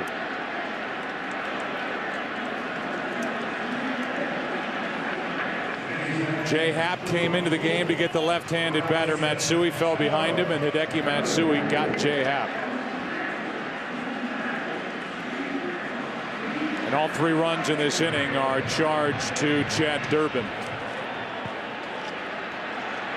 Bobby Richardson was the only losing player to get the MVP award in that 1960 series when the Yankees lost to the Pittsburgh Pirates in 7 games. The famous Bill Mazeroski home run off Ralph Terry.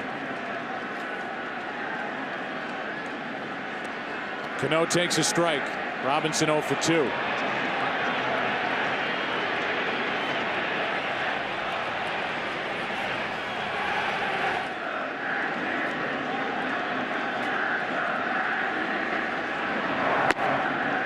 One ball, 1 strike.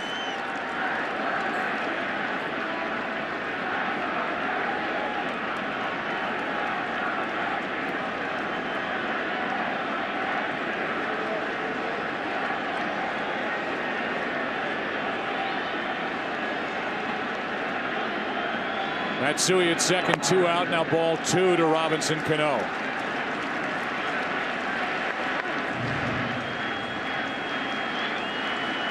"11 times National League teams have had a chance to repeat as world champions. 8 of the 11 have met the New York Yankees. Only the 22 Giants and 76 Reds beat the Yankees. That's what the Phillies came into this World Series trying to do, beat New York and repeat as world champions. They're down 3 games to 2, and they trail here in game 6, 7-1 in the 5th.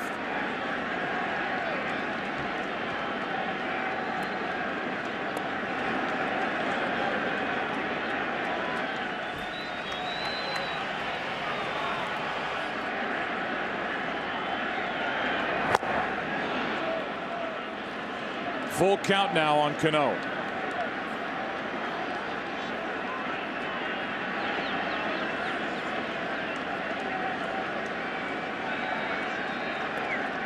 Matsui is now 8 for 12 with 3 home runs and 8 RBIs in this World Series. And and the strikeout ends the fifth. He has driven in 6 of the 7. Hideki Matsui, the DH. It's what he does. He hits. A 2-run shot, a 2-run single, a 2-run double. 7-1 New York after 5. Our Verizon game summary: 7-1 Yankees. Matsui with 6 RBIs ties a World Series record. Doing that here in game 6. Ruiz with a triple and a run scored for Philadelphia, their only run. And Andy Pettitte, so much conversation about 3 days rest. He's been very good. He's gone 5 innings, allowed a run on 2 hits, and he misses to Shane Victorino, ball 1. Victorino has an infield hit. And he's flied to right. 1-1 from Andy Pettitte. You know, the Yankees are often criticized for throwing around money and trying to buy world championships. And you think about the money that they spent over the offseason and the investment that they made in 3 players. Getting A.J. Burnett, CC Sabathia, Mark Teixeira, a combined $423.5 million investment in those 3. Already on the hook for $300 million for Alex Rodriguez. Make a trade and they bring in Nick Swisher, making $22 million. But how about Pettitte? What a decision. As that pitch is low and the count 2-2, and in the scope of this Yankee payroll, I mean, a very reasonable signing of $5.5 million in base salary, $10.5 at the end of the year with the incentives that he picked up. And here's a guy, Andy Pettitte, who is 37, who's won 17 games during his postseason career. And if he wins this game tonight, will have won the clinching game for the Yankees in this postseason in all 3 rounds. Against the Twins, against the Angels, and trying to get the Phillies. Hard hit right at Jeter. 1 out.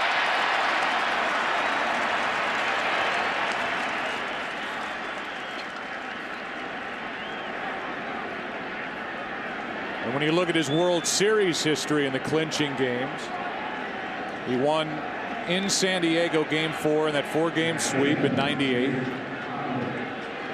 Against the Mets in game 5 at Shea Stadium in 2007 innings. And then he worked in game 6 with the Yankees up. They lost that game. The World Series was even at 3 games apiece, and then the Yankees lost game 7. Mariano Rivera couldn't get the final out, and Luis Gonzalez won it.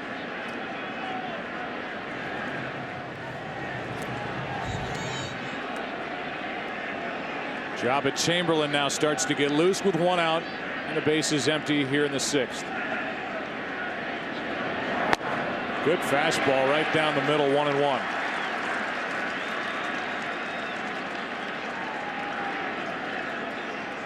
And he went to Houston to go home, back to Texas between 2004 and 2006. Spent 3 years with the Astros, but he wanted to come back to the Yankees, and he's been back since 2007. 43-31 during the regular season, trying to get to 4-0 in 6 postseason starts. Getting serenaded by this crowd.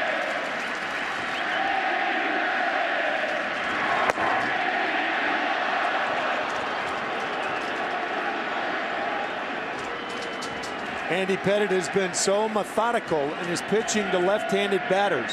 In his 2 starts, they are hitless in 14 trips. Utley, Howard, Ibanez. 3-1 on Utley.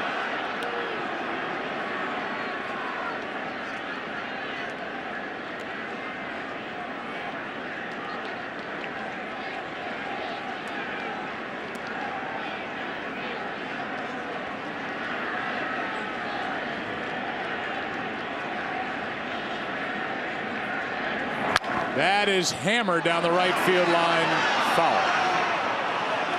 As Chase Utley gave that ball a jolt The guy with 5 home runs in this World Series to tie Reggie Jackson's record in '77.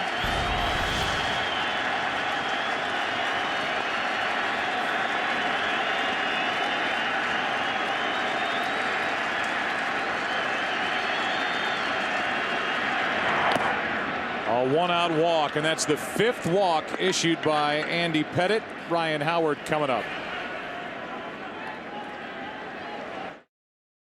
The World Series on Fox is sponsored by Verizon Wireless. Get baseball stats and news on your phone with the Fox Sports Ultimate app from Verizon Wireless. Ryan Howard is 0 for 2 tonight and just 3 for 21 in this World Series. 1 RBI. The guy who tied for the most in baseball this year with Prince Fielder with 141 RBIs during the regular season. Fly ball in the air to left. Hairston Jr. is back at the wall, and it's gone. A home run for Ryan Howard the opposite way to make it 7-3 here in the 6th inning. So Ryan Howard gets his first home run of this World Series and makes it a 4-run game in the 6th. Keep it going, man. Let's go. Only 7 home runs against left-handed pitching on the year. Ryan Howard saying, let's go, let's go. We talked about it in the opening. The Phillies and Ryan Howard somehow trying to get him on track. And a 2-run homer on the fastball. Kept his weight back. Good results.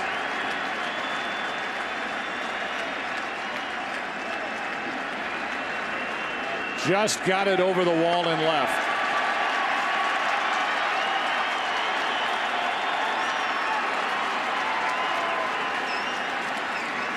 Joe Girardi went to the mound, and this crowd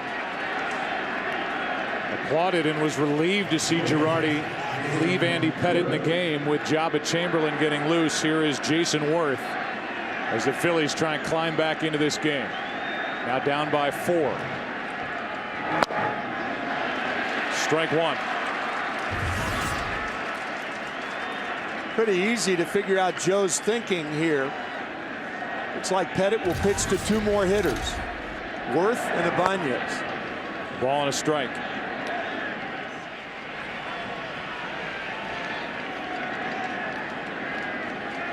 Then you get to Phillies, who took Jabba Chamberlain deep.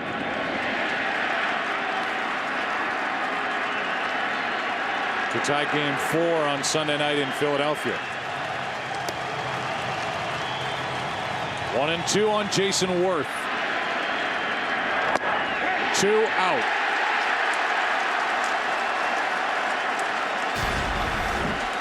Good fastball on the outside corner to Worth.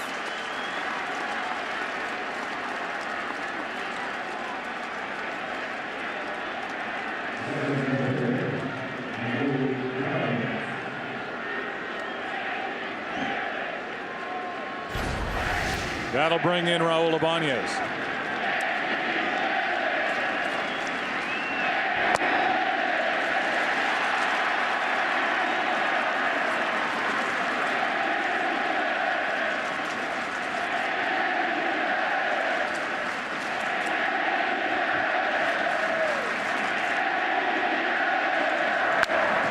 That's down the right field line and fair into the corner.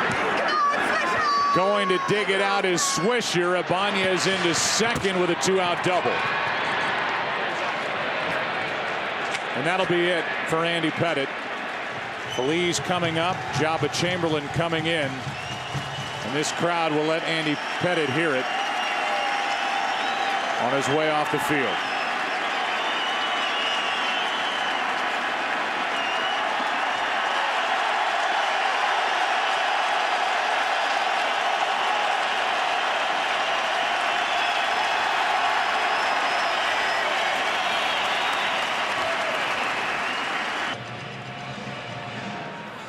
Andy Pettitte goes 5 2/3 innings. He has allowed 3 runs on just 4 hits, but he has walked 5, struck out 3. Threw a wild pitch, allowed a home run in this inning to Ryan Howard, an opposite field pop. And here is Jabba Chamberlain as the Yankees ask their setup relief to get this game into the hands of Mariano Rivera in Game 6.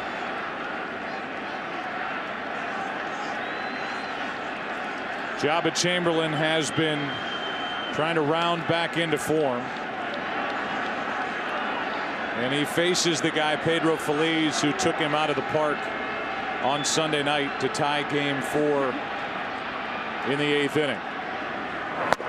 And he starts him with a fastball, strike one.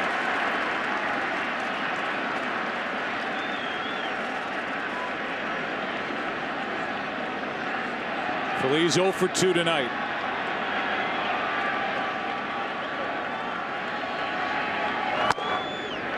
One ball, one strike.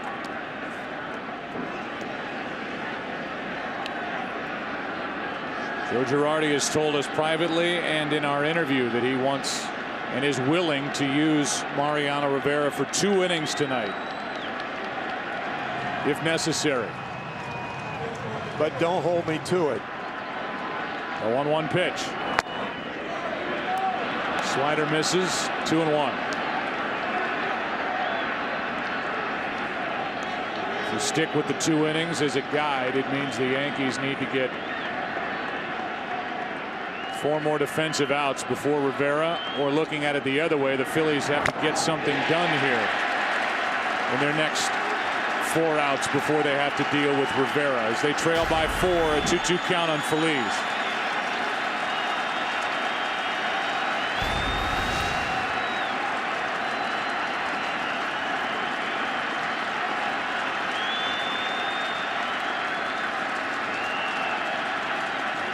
Runner at second, 2 out, and it grounded to third. Rodriguez throws for the out. Chamberlain comes in and ends the top of the 6th. 2 runs in the inning on a home run by Ryan Howard. And after 5 1/2, 7-3 New York. The Empire State Building lit up in Yankee blue, and aerial coverage is brought to you by DirecTV. To get theater quality picture and sound on every channel, call 1-800-DirecTV. Bottom of the 6th inning, Nick Swisher is first up, and that pitch misses for ball 1. It'll be Swisher, then Gardner, then Jeter against Jay Happ. A home run by Ryan Howard has made it a 4-run game.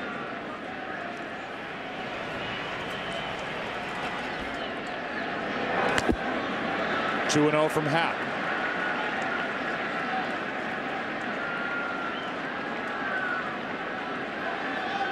Chanahoe Park gets loose. Swisher 0 for 2 tonight. Fly to left, and he has struck out. Takes a strike. Pedro Martinez started, went 4, allowed 4 runs on 3 hits. Hideki Matsui got him twice. Matsui right now is just a triple short of hitting for the cycle. There's a strike, and it's 2-2. No one has ever hit for the cycle during the World Series.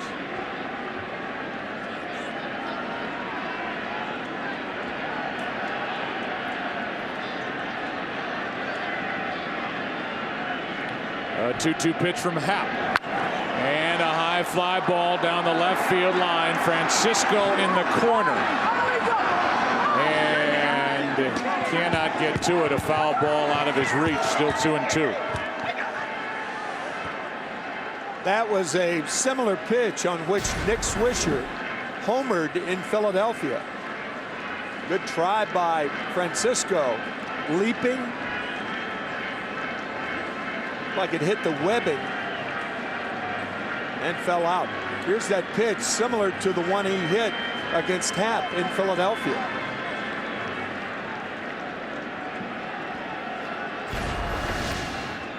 Two balls, 2 strikes. And that pitch misses for ball 3.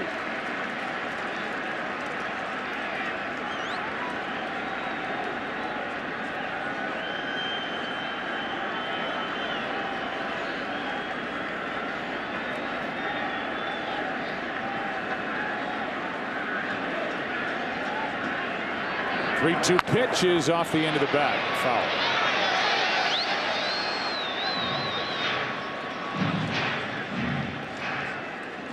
Phillies finished the regular season with 93 wins and won the NL East by 6 games over Florida. Yankees won 103 games and won their division by 8 games over Boston. 3-2 pitch is in the dirt. Ball 4. Gets away from Ruiz. And the leadoff man is on for New York in the 6th. This week on Fox NFL Sunday, our games are highlighted by the Cardinals heading to Chicago to battle the Bears.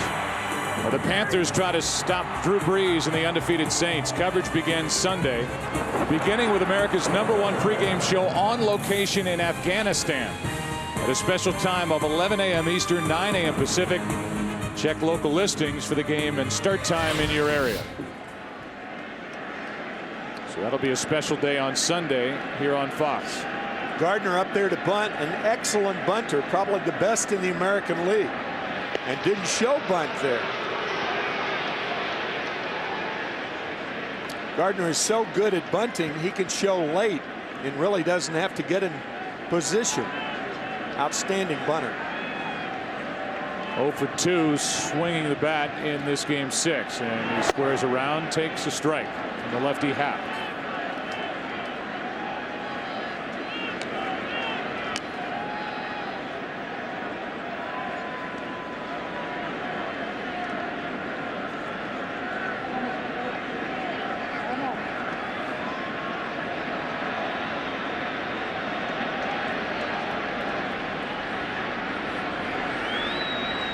Here's an 0-1, and that pitch barely missed. A ball and a strike.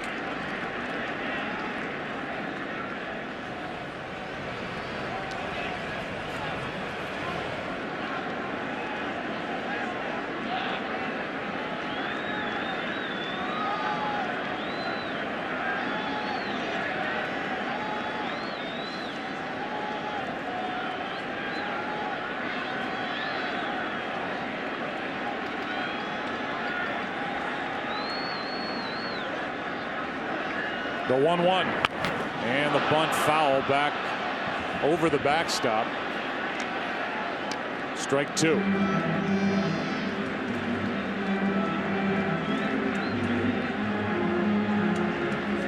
This is a Yankee team that mixed into their 103 wins. It's the best home record of 57-24, and they're 37-9 overall, including 6-1 in the postseason since the All-Star break here in their new home park. Counts 1-2 on Gardner, and he takes up and in. 2-2.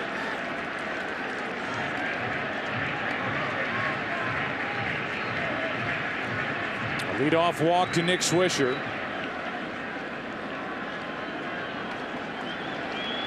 Gardner trying to push him around. Phillies still in at third.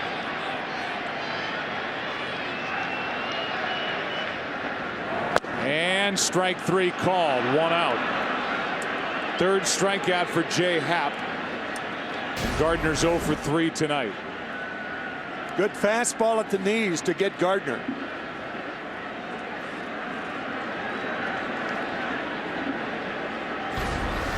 Charlie Manuel coming out to the mound. Derek Jeter coming up with Hairston Jr. to follow, and Chan Ho Park will enter game 6 here in the 6th, with the Yankees leading by 4. They're the numbers for the entire postseason this year for Chan Ho Park,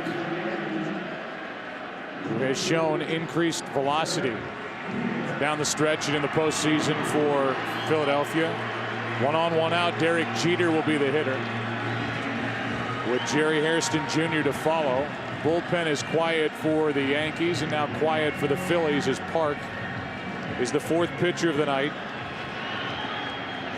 for Philadelphia. Happ went 1, allowed 1 hit, 2-run double by Matsui. That was in the 5th.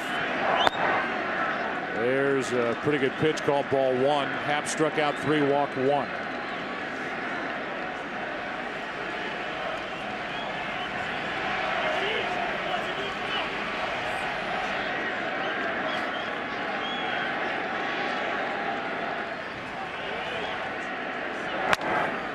To the right side, Howard fires to second for the out. 2 out in the inning, and Jeter safe at first. So Swisher is erased, 2 out, and tonight's in-game box score for the Yankees brought to you by Warner Brothers Pictures The Box. Starring Cameron Diaz in theaters everywhere this Friday. Jeter has 2 hits. The one guy you have to highlight is the DH, the number 5 hitter in this lineup. 3 for 3 with a home run, a double, 6 RBIs.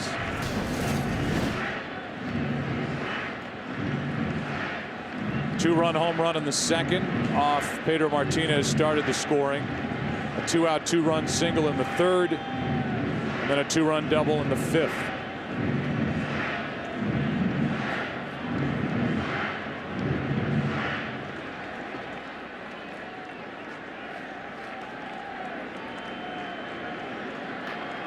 Only plate appearance for Jerry Hairston Jr. was his sacrifice bunt. Took over for the injured Johnny Damon, who hurt his calf. Running the bases on the 2-run single by Hideki Matsui in the 3rd. Strike 1.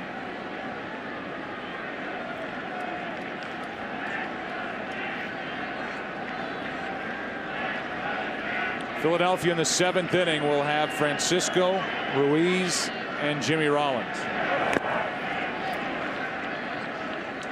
Certainly Charlie Manuel could start to go to his bench. Yep. With a guy like Francisco leading off. And Chamberlain on the mound. He's got Dobbs and Stairs as left-handed pinch hitters. Phillies' greatest comeback in 1980, Game 1 of the World Series against the Kansas City Royals. They were trailing by 4, came back to win that game. That's in World Series play.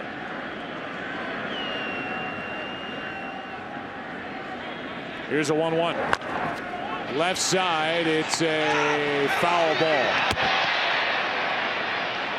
Foul ball, strike 2.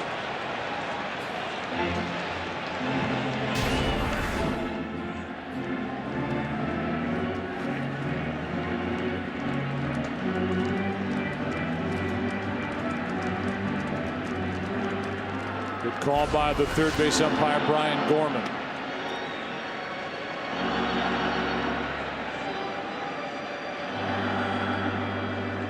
Back to the plate, Jerry Hairston Jr.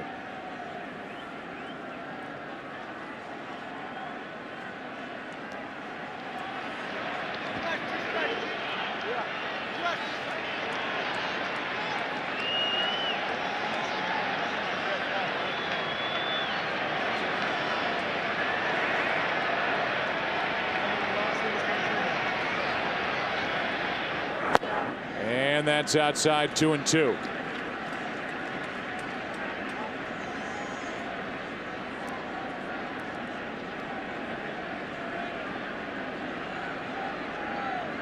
Jerry Hairston Jr. was picked up by the Yankees from Cincinnati on the last day of July. And he flies one into right. Easy for Jason Worth, and that sends us into the 7th inning of Game 6. Yankees leading 3-2 and leading this game 7-3. Back after this from your local Fox station. It's a 7-3 Yankee lead, and we look at the in-game box score for the Philadelphia Phillies, and again brought to you by Warner Brothers Pictures The Box, starring Cameron Diaz in theaters everywhere this Friday. The guy in the number 8 spot in that in-game box score. Ben Francisco is leading it off, and he is 0 for 2. Took a strike. The next from Chamberlain. Strike 2. I thought there was a chance to see a pinch hitter here to start the 7th inning against the right-handed throwing Chamberlain, but Charlie Manuel does not make that move. Well, upon further consideration, you're 4 runs down. You don't want one of your best power pinch hitters to lead off an inning. However, if you take that approach, then those power-laden left-handed hitters may be facing Mariano Rivera in the 8th or 9th inning. Yeah, I think you need to try, if you're Philadelphia, to jump on Jabba Chamberlain before you're dealing with Rivera. That's right. A 1-2. A check swing and no swing, says Jerry Davis. 2-2.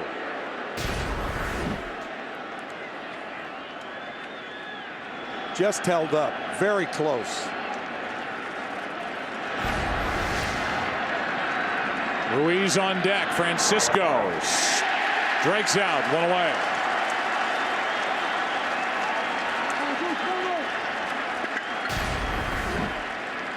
Good slider from Chamberlain.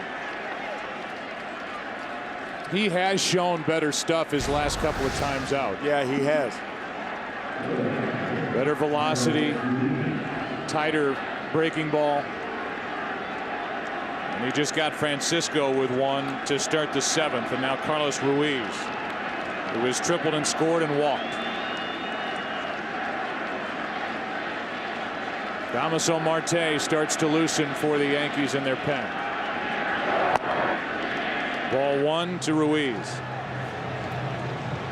Marte getting ready for Utley and Howard should they come up in this inning. 7-3 Yankees, top of the 7th. Game 6. There's a 92-mile-an-hour fastball for a strike. 1-1.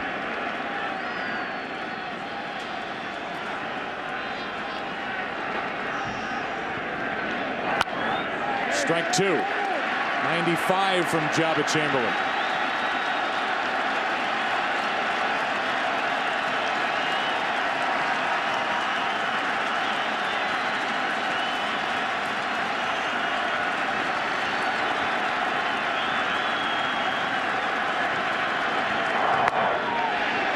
Wouldn't go after the slider.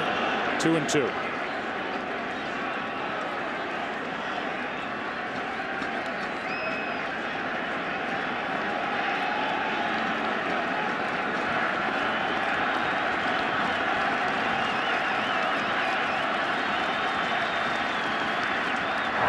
Line drive into center field, base hit. Carlos Ruiz, out of the number 9 spot, is on base for the 3rd time tonight.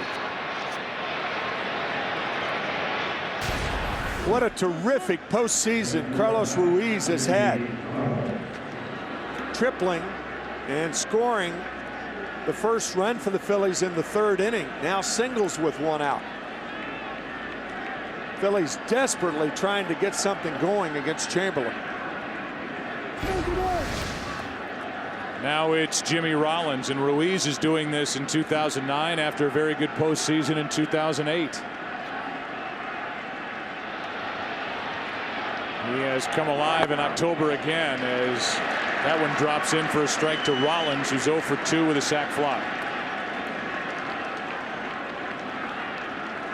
Rollins bounced into a double play his last time up.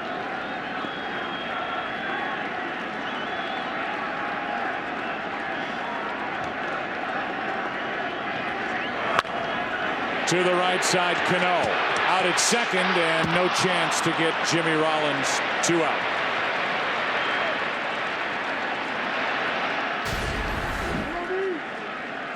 Four-run lead, the Yankees making sure of 1.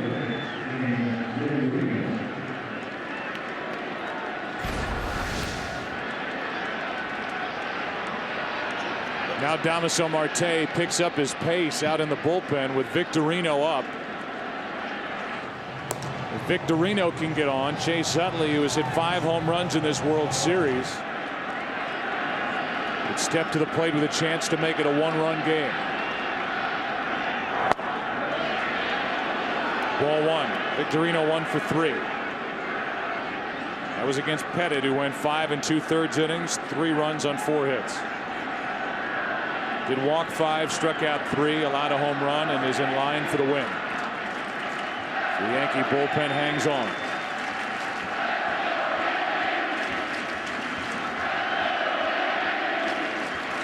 There goes Rollins to second. Throw down.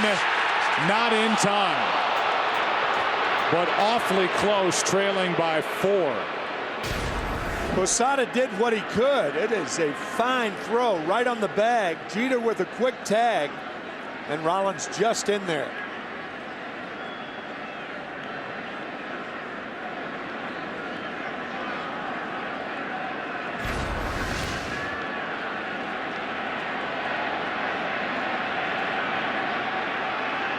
Third stolen base of this World Series for Rollins. Now a 2-0 pitch to Shane Victorino.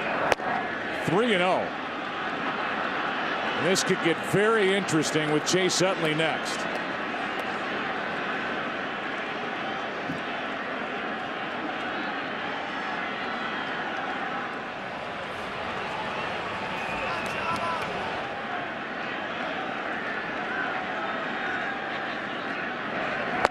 And that will bring Chase Utley to the plate, who with one swing could make this a one-run game. Damaso Marte is ready to go. Joe Girardi is out of the dugout. And that'll be it for Jabba Chamberlain. A walk ends Chamberlain's night. More drama at Yankee Stadium here in the 7th with Utley coming up. How about this World Series for Chase Utley? Went deep twice off the lefty Sabathia game 1. Has 2 multiple home run games and has totaled 5 home runs this World Series to tie the record set by Reggie Jackson in 1977. And if he gets number 6 here, it's a one-run game. Thing to keep in mind, all of the 5 home runs that Utley has hit during this World Series have been pulled to right field. But Chase Utley has power the other way, and Marte has a tendency to make left-handed hitters hit the ball the other way, but Utley can reach the fence in left field. Damaso Marte had shoulder trouble during the season, had an ERA in 21 games of 9.45, but he's retired the last 10 batters he's faced this postseason. And he starts Utley with strike 1. Marte has moved in front of Phil Koch as the top lefty in the bullpen for Joe Girardi.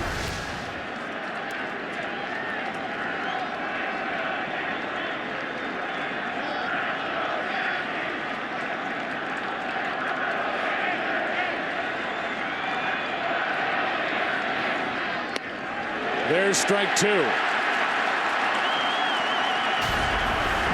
Fastball, breaking ball.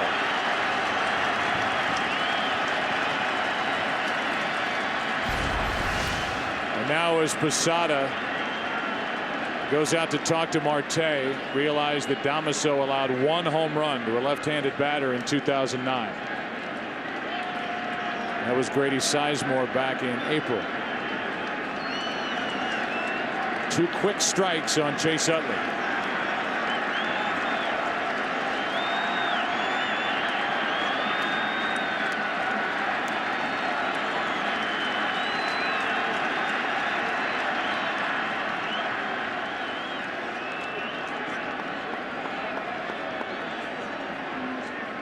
You saw Phil Hughes getting loose for the Yankees in their bullpen, but right now it's Damaso Marte and Chase Utley.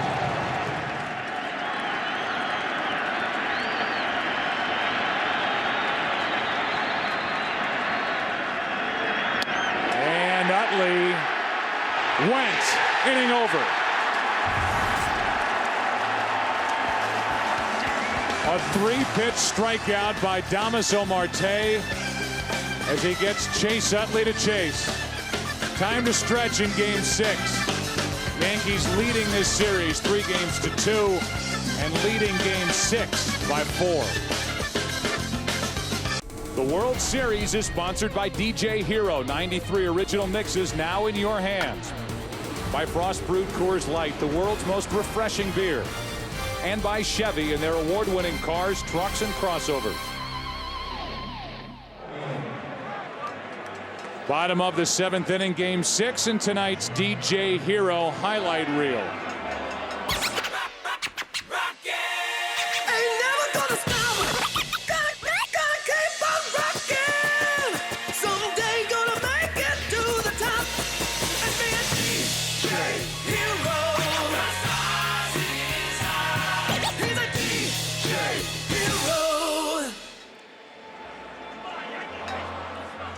So as we move to the bottom of the 7th inning, the Yankees bat.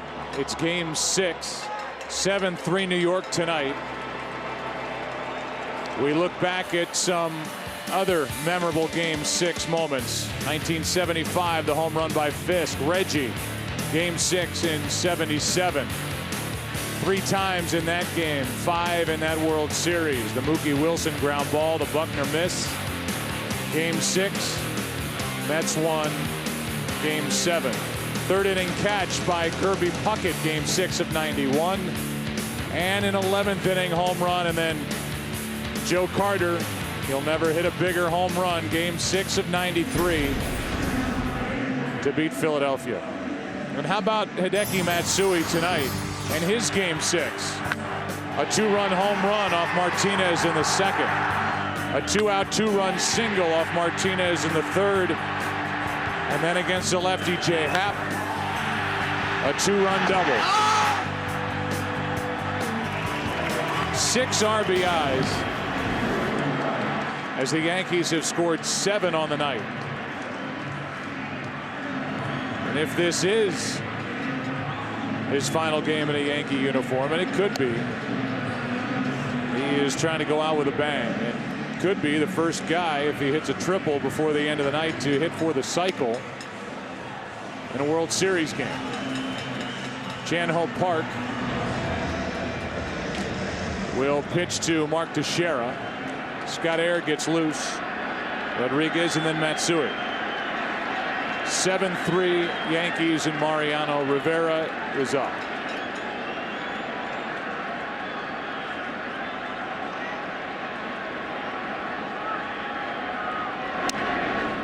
Strike 1.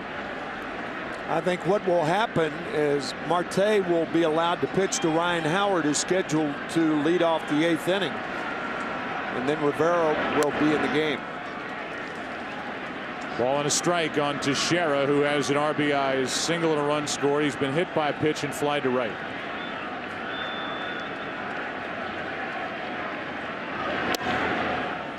Ball 2 inside.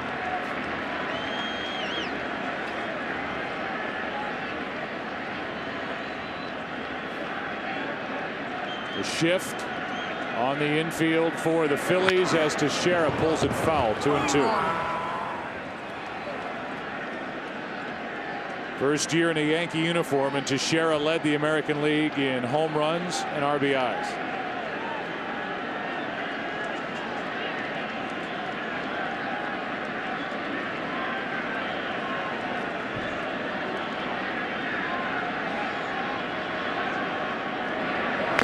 And a strikeout starts the 7th.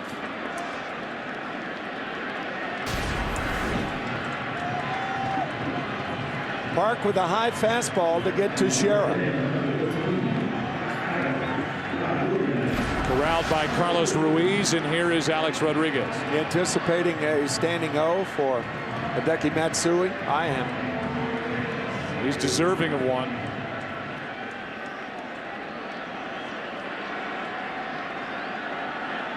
He's next. Rodriguez gets away from a breaking ball. Stays a little up and in. Ball 1. Oohs and ahs here from the stadium, but obviously no intent. Rodriguez has walked twice, scored 2 runs, and struck out. A ball and a strike.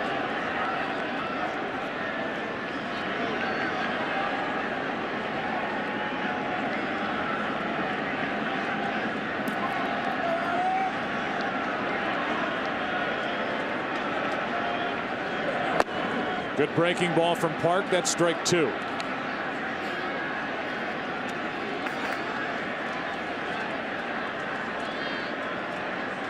Rodriguez 4 for 19 in this World Series. 1 home run, 6 RBIs.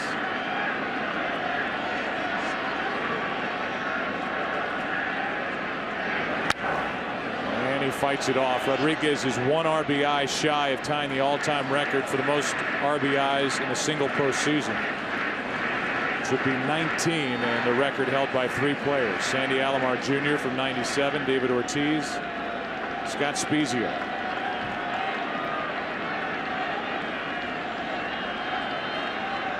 current generation players with the more playoff tiers and opportunities to drive in runs. Here is a 1-2. Rodriguez grounds it left side and through for a base hit.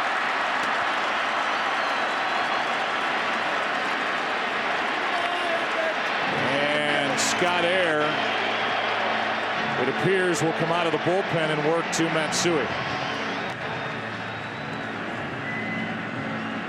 He will. Matsui will make a bid for his 4th hit. A triple shy of the cycle. 8 hits and 12 at-bats in this World Series. 3 homers, 8 RBIs. And he will tangle with Scott Air when we come back. Bottom of the 7th inning. Yankees lead by 4.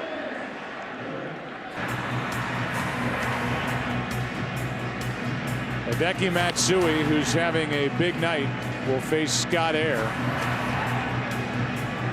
who's appearing for the 2nd time in this World Series.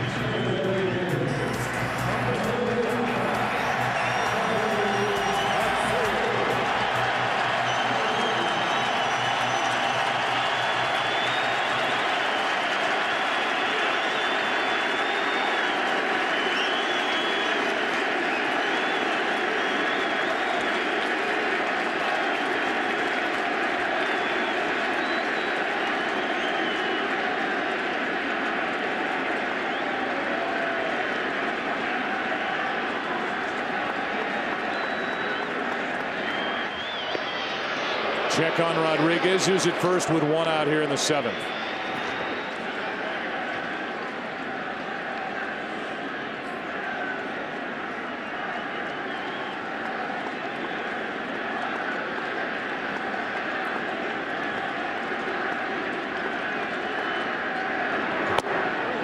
Good pitch from Air, who has a bone chip floating around in his left elbow, his pitching elbow. Great break. And strike 1 on Matsui. Scott will have that elbow operated on in Philadelphia following the World Series, as Brett Myers is now up and throwing.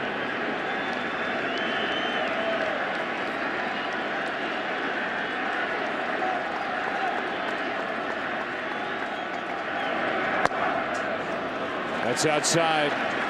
1 ball, 1 strike as some start chanting MVP here in sold-out Yankee Stadium.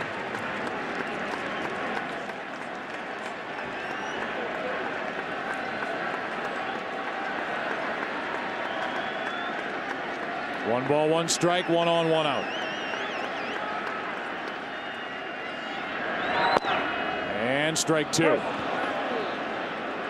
Scott Air had a moment before the game where he was bouncing around the clubhouse, excited that somebody had handed him a chocolate-covered Twinkie, something he'd never tried before. He thought it was wonderful, and I said, well, you'll go run that off before the game. He said, I don't run. I only face 2 batters a night.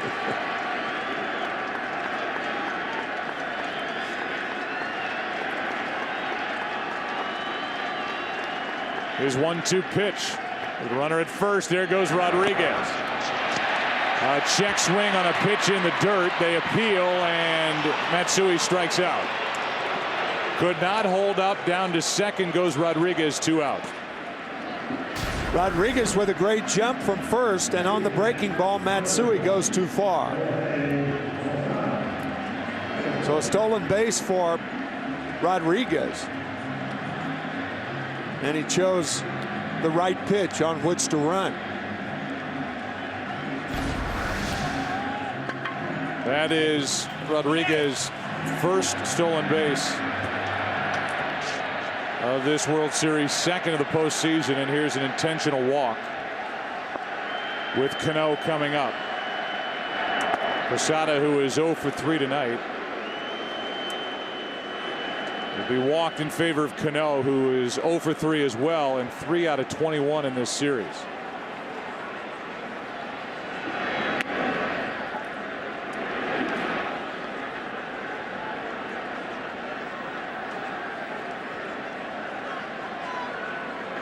This will be ball 3.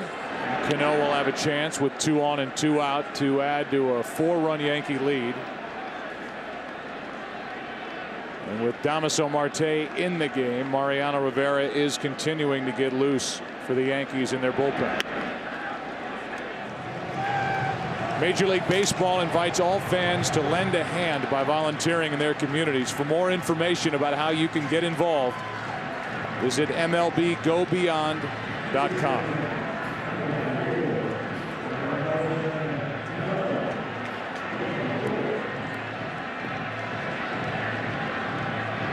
I'll give Spike credit. He was wearing all that Yankee stuff in Philadelphia, sitting in the seats at Citizens Bank Park.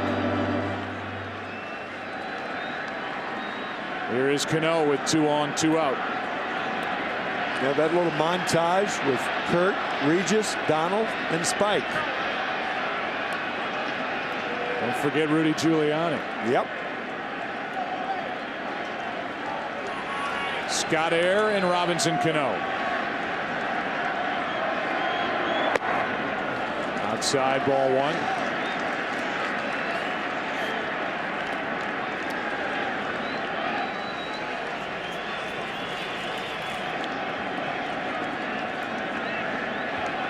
Cano is struck out, lined out, flied out. The 1-0.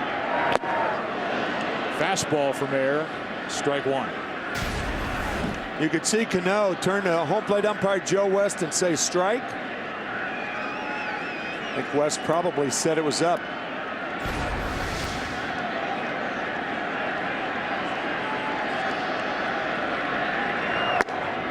That's outside, 2-1. This was a big bat for the Yankees during the regular season. Cano with a 6th best average in the AL of .320, and he hit 25 home runs.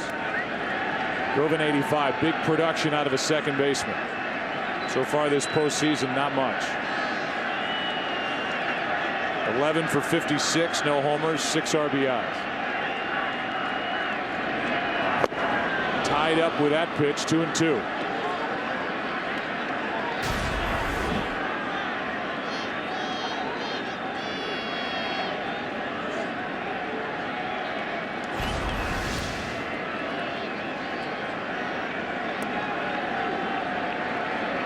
In the 8th inning, the Phillies will have Ryan Howard, Jason Worth, and Raul Ibanez, the 4, 5, and 6 hitters. Air trying to keep it a 4-run game. Time called. You could see Scott Air rubbing twice on his pants, and usually when a pitcher does that, he subtracts 2 signs. If it were 3 for a slider, it would be a fastball. And now he wants to talk to Ruiz to make sure. I think he wants to throw the fastball.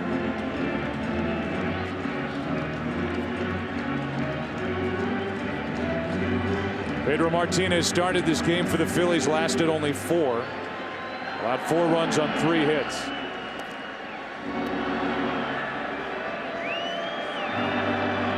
Air thought it was 1-2. It's 2-2. As you look behind him on the scoreboard, that's the count. 2 on, 2 out.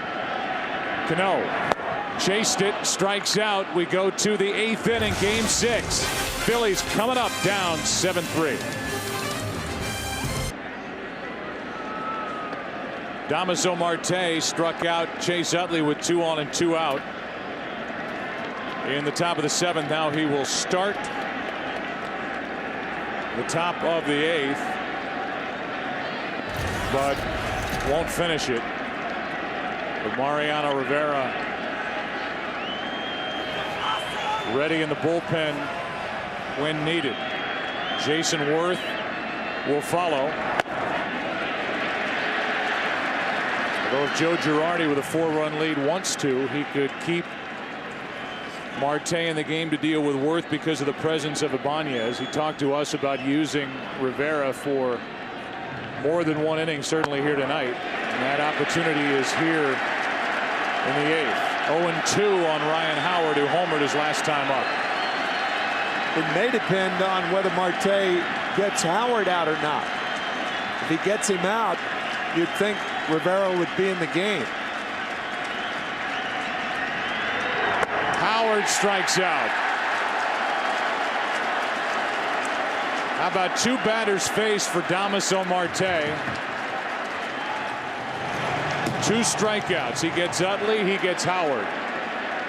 And with Jason Worth coming up, Jorge Posada goes out to the mound. And here comes Joe Girardi. And here comes Mariano Rivera. Girardi brings in the hammer here in the top of the 8th. And good work by Marte again here tonight.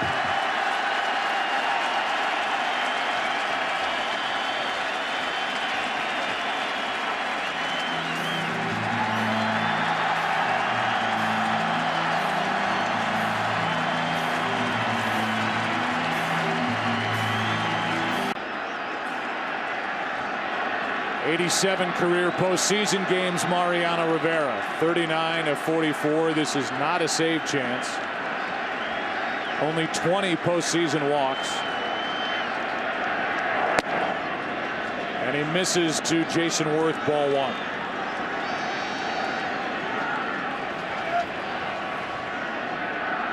One out, nobody on. What a job by Damaso Marte in this World Series. Retired all 8 batters he faced. There's a strike. This is not a save the game chance, but could be a save the season chance. Yankees trying to end this World Series here tonight. Phillies trying to force a game 7 tomorrow night. 1-1 pitch to Jason Worth. Ball 2.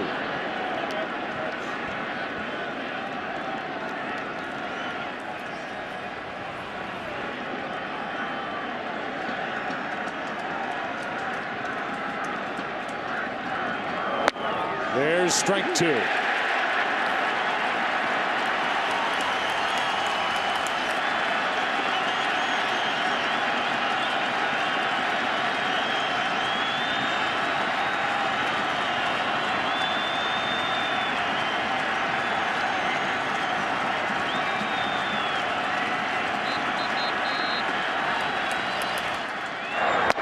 Two out.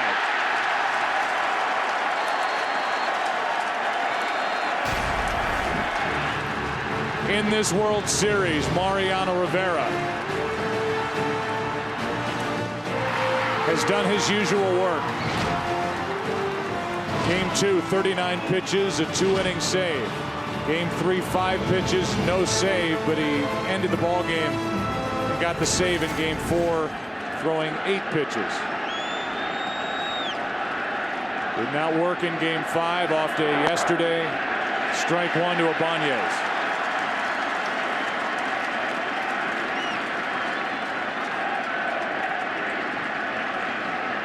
Why wouldn't it be misting here in the 8th inning of Game 6?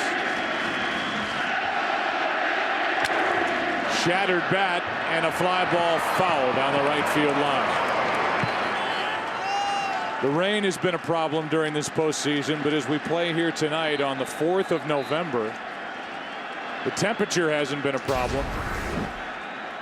We started even tonight's game above 50 degrees. Along with everything else, nobody breaks as many bats as Rivera. Add another one to the group.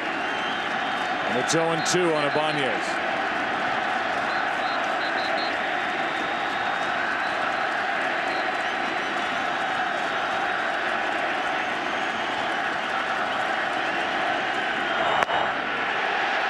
Ball 1.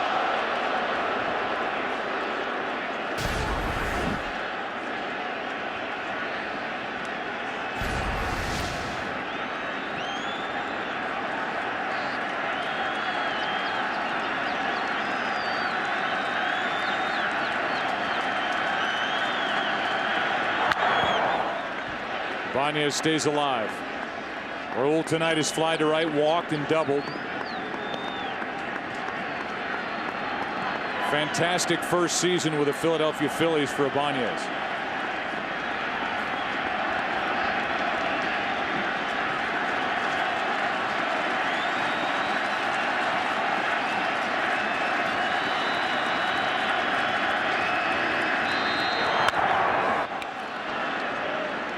Went up to foul it back.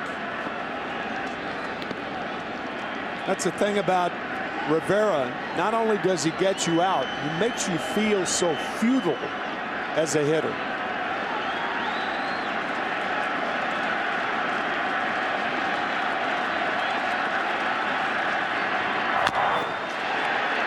Just got a piece.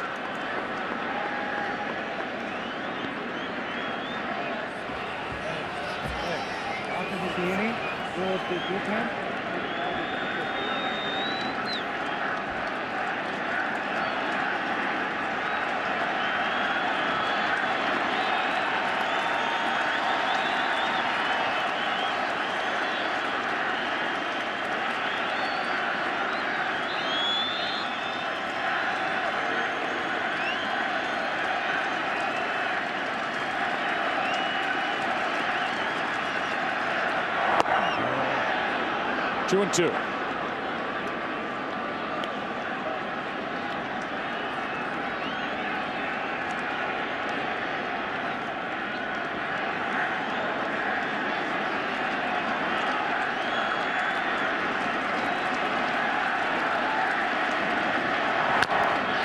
And Ibanez trying to battle his way on base. The Yankees lead by 4. Top of the 8th inning, 2 out, nobody on, and Phillies trail in this World Series 3 games to 2. This will be the 9th pitch of this at bat for Ibanez. We'll see out of the right hand of Mariano Rivera.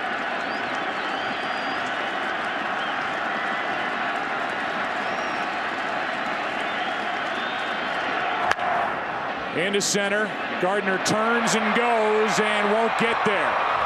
2 bounces up against the wall in center, and Ibanez has his second double of the night. Rivera leaving one out over the plate, and Ibanez gets the fat part of the bat on the ball. Gardner playing shallow in center.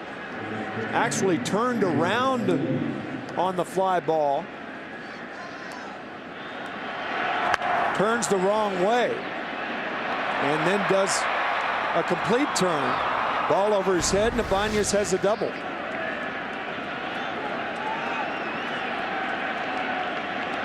Here is Pedro Feliz.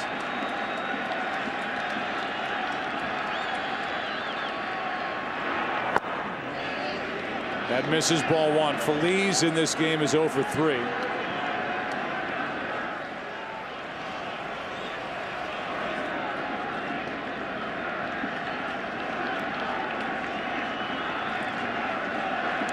Four for 22 in this World Series with a home run, 2 RBIs. Ball and a strike.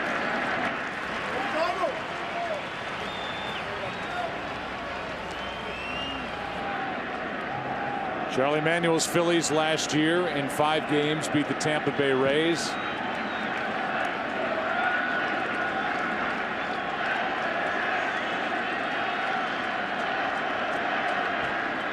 Trying to force a game 7 somehow. Will that stay in play? Posada, top of the 8th, over. Yankees lead 7-3 into the bottom of the 8th inning of game 6. The World Series is sponsored by Gatorade. It's the heart, hustle, and soul of the game. That's G. By American Express. Don't take chances, take charge. And by Walmart. Save money, live better. Walmart. Aerial coverage brought to you by DirecTV. To get the most channels in HD, call 1-800-DirecTV.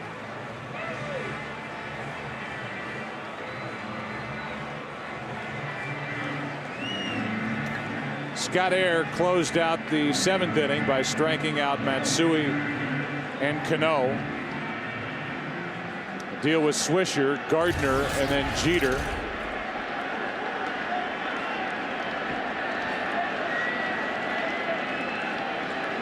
Swisher's 0 for 2. Flied out, struck out, walked.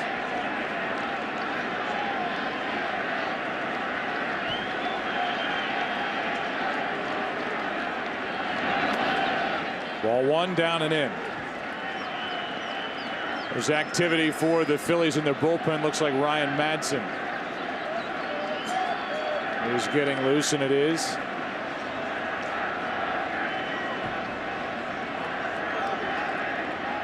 Bottom of the 8th inning, 7-3 New York. And a strike makes it 1-1.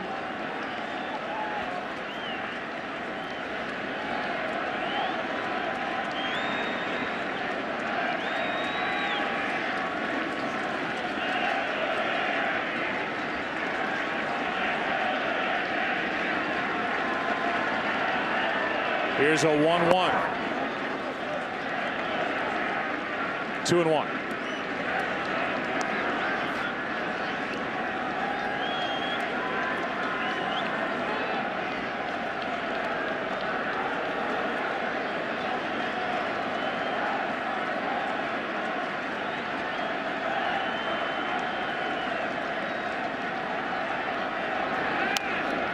Fooled Swisher, a check swing, ground ball, bare hand pickup. What a play by Phillies. Wow. Playing deeply, bare hands it. And throws a strike.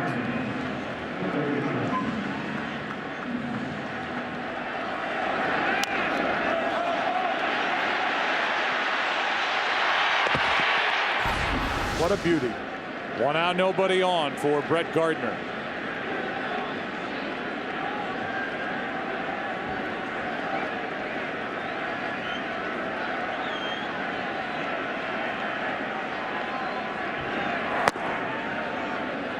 Ball 1 to Gardner, who tonight is 0 for 3. Struck out twice. He's lined out. He was the last batter that Pedro Martinez faced, lasting 4 innings tonight. Andy Pettitte, the starter, went 5 2/3 for the Yankees. Still the pitcher of record. There's a strike, 1-1. 40th postseason start for Andy Pettitte.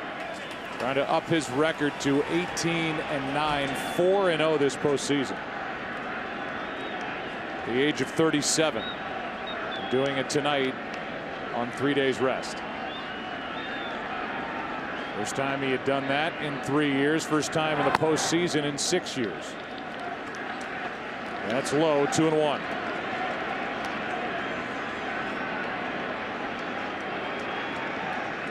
The Phillies in the 9th inning will have Ben Francisco's spot, then Carlos Ruiz, then Jimmy Rollins. They'll have to try and rally against Rivera, trailing by at least 4. 2-1 pitch. Hard hit. Utley to his left. Gets Gardner hustling down the line, 2 out. And that's it for air. Here's tonight's saving moment of the game, brought to you by Walmart. Save money, live better. Walmart, the first 2 RBIs in a 6 RBI night for Hideki Matsui. A 2-run shot in the second off Pedro.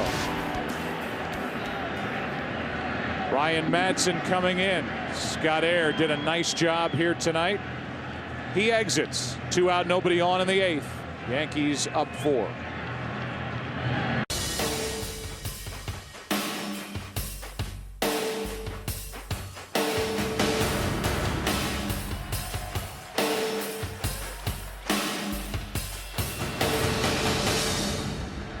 We're in the bottom of the 8th inning. Yankees are batting and leading game 6, 7-3.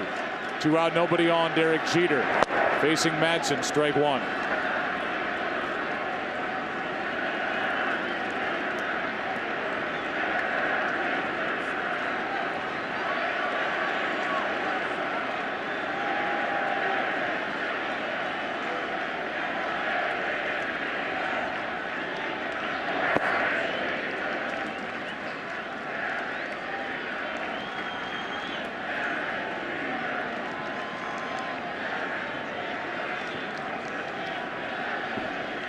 Jeter has 2 hits tonight.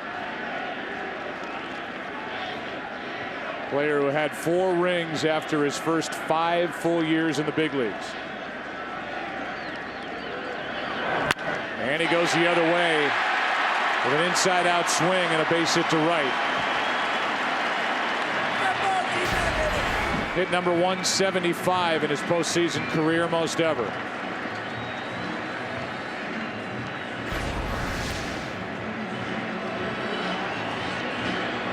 Here is Jerry Hairston Jr. He took over in the 4th inning for the injured Johnny Damon, who left with a pulled calf.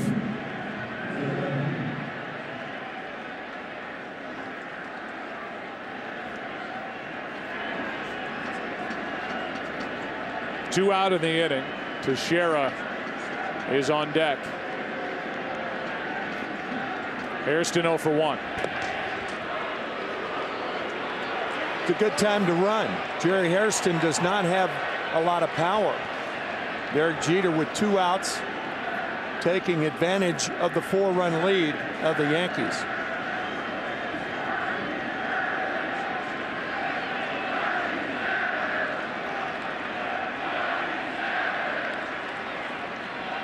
And now Ruiz goes out to talk. The Yankees, when they beat the Angels, won their 40th pennant. They're seeking their 27th World Championship. Won their first World Series in 1923. Won 3 times in the 20s, 5 times in the 30s, 4 times in the 40s. Beat Philadelphia in a 4-game sweep, the Whiz Kids, in 1950.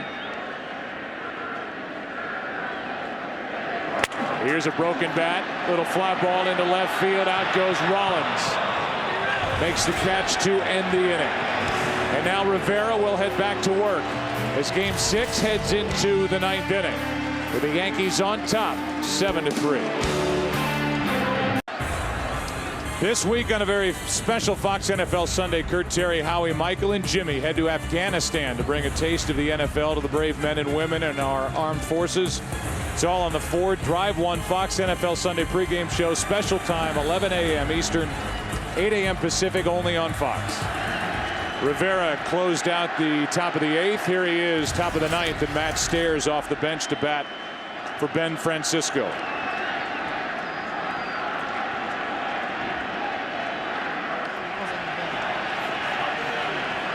Stairs 1 for 11 this postseason. 1 ball, 1 strike. Good swing and contact by Stairs.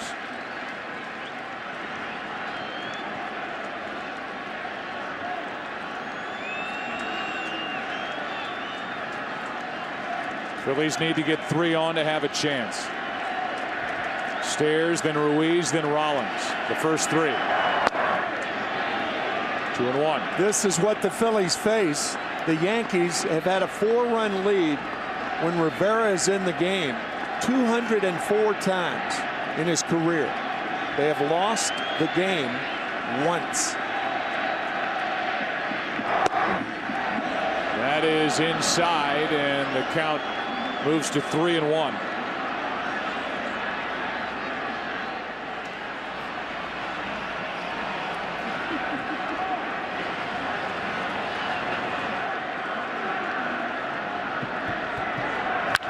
That is pounded foul.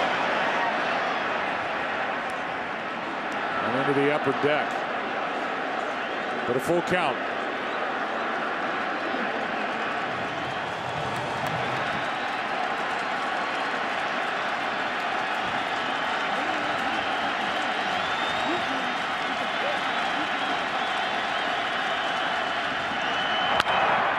At Jeter, 1 out.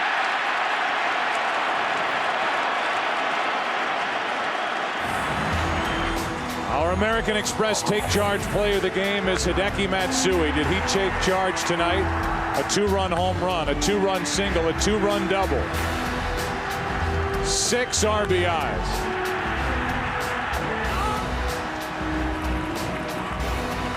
As the Yankees have scored 7.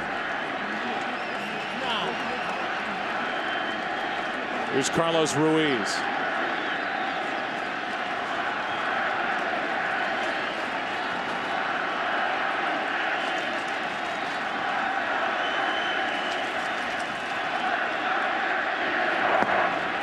Ball 1 low.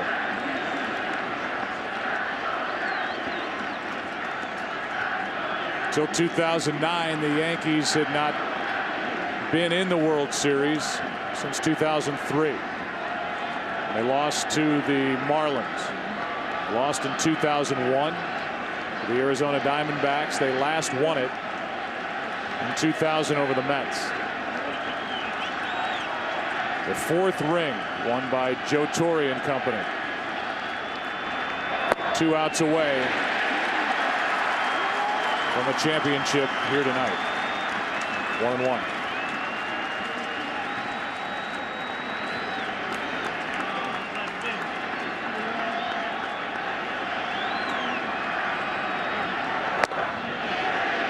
Two and one.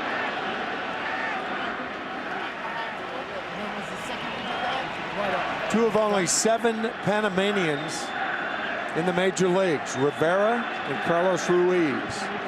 The 2-1. 3 balls and a strike.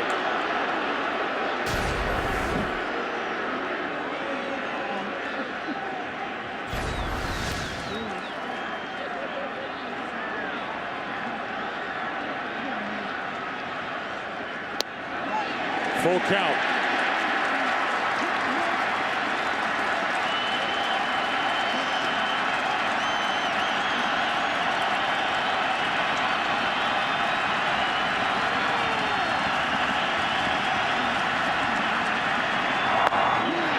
And a 1-out walk. Ruiz is on base for the 4th time tonight with 2 hits, 2 walks. He's also scored a run. And here's Jimmy Rollins. Hitless, he does have a sacrifice fly. After Rollins, it's Victorino. Then you get into Chase Utley and Ryan Howard.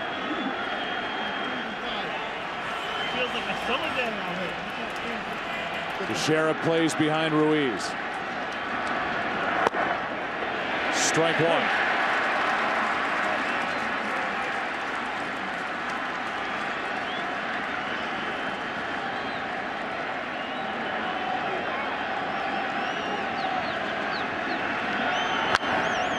Fly ball into right. Back is Swisher on the track for out number 2.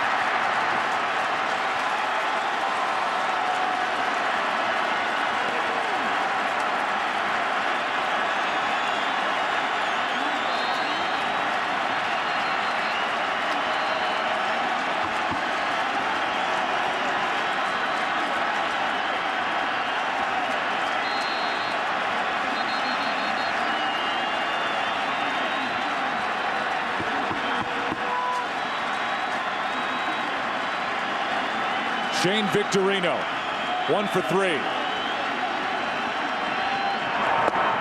Strike 1.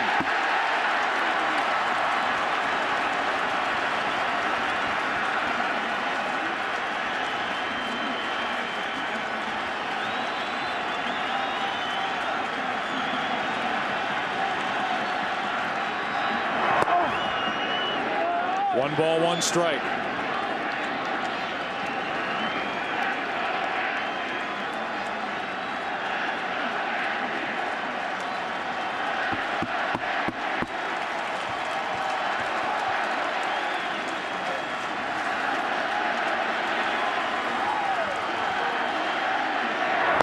Strike 2 as Ruiz takes second.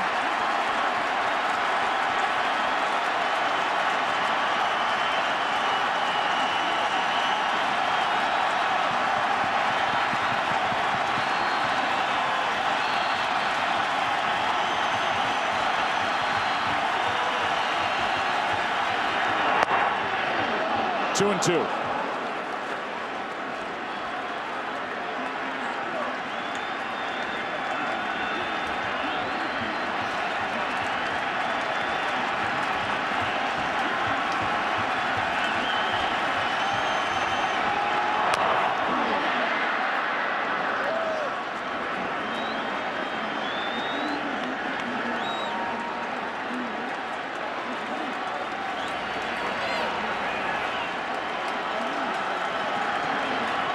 Defending champs down to their final strike.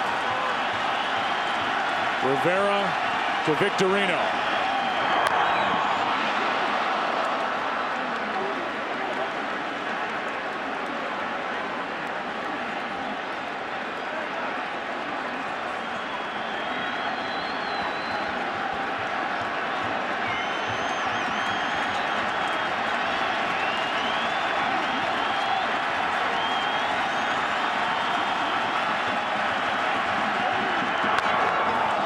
Backing out of play.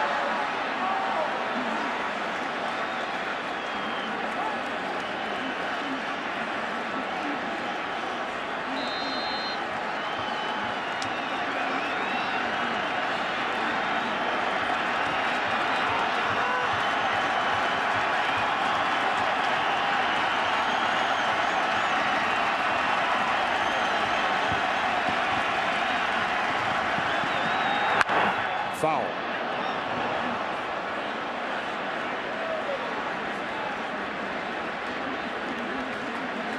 You can imagine how that feels. Victorino fighting off all of those inside cutters with that severely bruised right index finger. Took Rivera 39 pitches to get the save in game 2. This will be the 40th pitch of this effort here tonight. Another 2-2. Full count. Good at bat by Victorino.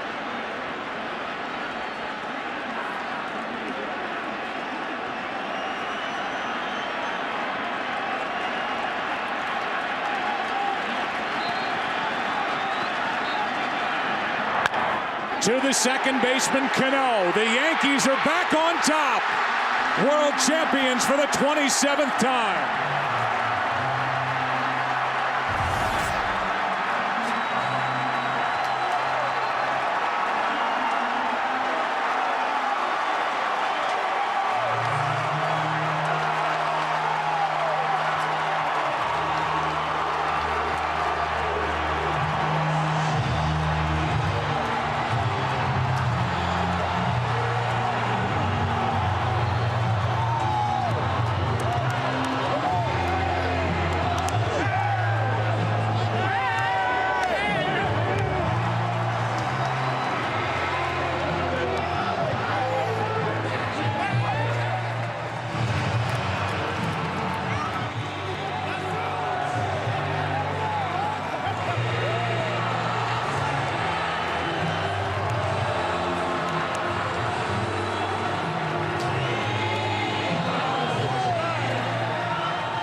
Rivera, part of that core four.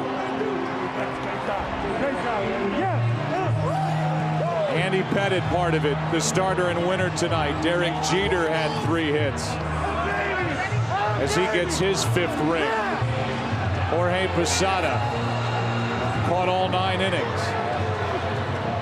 And the Yankees celebrate their 27th World Championship. We welcome you to the Chevy postgame show on Fox.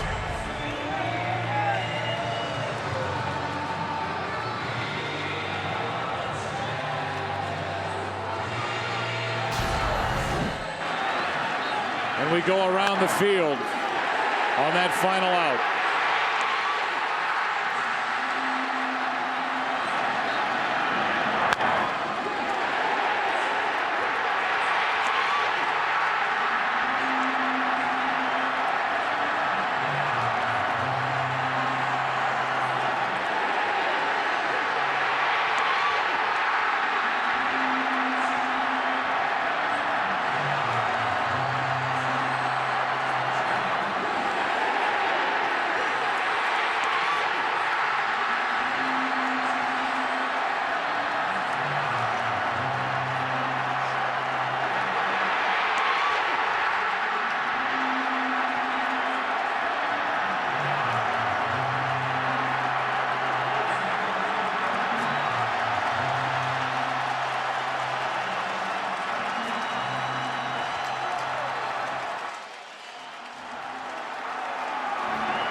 you can look at it on that final swing by Victorino and the putout by Robinson Cano.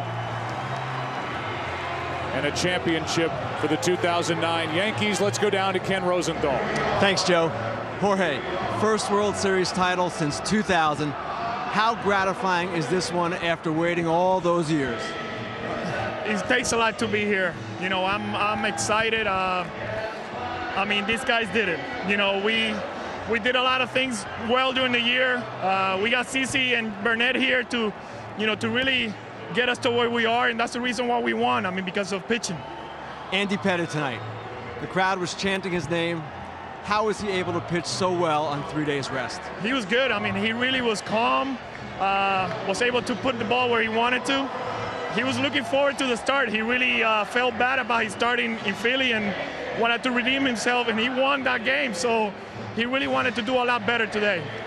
Yourself, Andy, Mariano, Jeter. You've all been here so long. What does this mean to you? Oh, man, you never know when you're going to get back here. You know, so, you know, for all my teammates that have been here before and we couldn't do it, you know, this really says a lot about our team. I'm excited. I'm speechless. I really, I'm enjoying the moment right now. Jorge, thank you very much. Thank you. Let's go to Mark Grace. Hey, thanks so much, Kenny. I'm down here with Johnny Damon. First and foremost, congratulations. This is your second World Championship. You got one with the Boston Red Sox. You've got one now with the New York Yankees. Can you compare them? You know, they're both incredible. I mean, to win in Boston in 2004 after 86 years, it was definitely special for baseball. And coming here, my last year of my contract, and helping this team win a World Series here, you know, I'm one of the few who can say they have a ring in both places, me and Eric Hensky, so it's pretty special. I would imagine this makes that calf feel a little better, doesn't it? Oh, it sure does. I've got plenty of time for it to heal now. Go have some fun. Congratulations, Johnny. Let's throw it back up to Joe. All right, thank you very much, Mark. And we again remind you the final score here tonight in Game 6. The Yankees win it 7-3. And the core four that they call them here all made their Yankee debut in 1995. Now between them, 20 World Series rings. Pettitte, Jeter, Posada, Rivera, and now the first for Alex Rodriguez. We'll continue with plenty more after this. Welcome back to our Chevy postgame show on Fox. It is our post-World Series show on Fox after the Yankees win 7-3 tonight. They beat the defending champion Philadelphia Phillies in 6 games. The celebration is on. We heard from Johnny Damon, who won a World Series in 2004 with the Red Sox, and now gets one here in 2009 with the Yankees. Saw Sabathia in his first year with New York celebrating.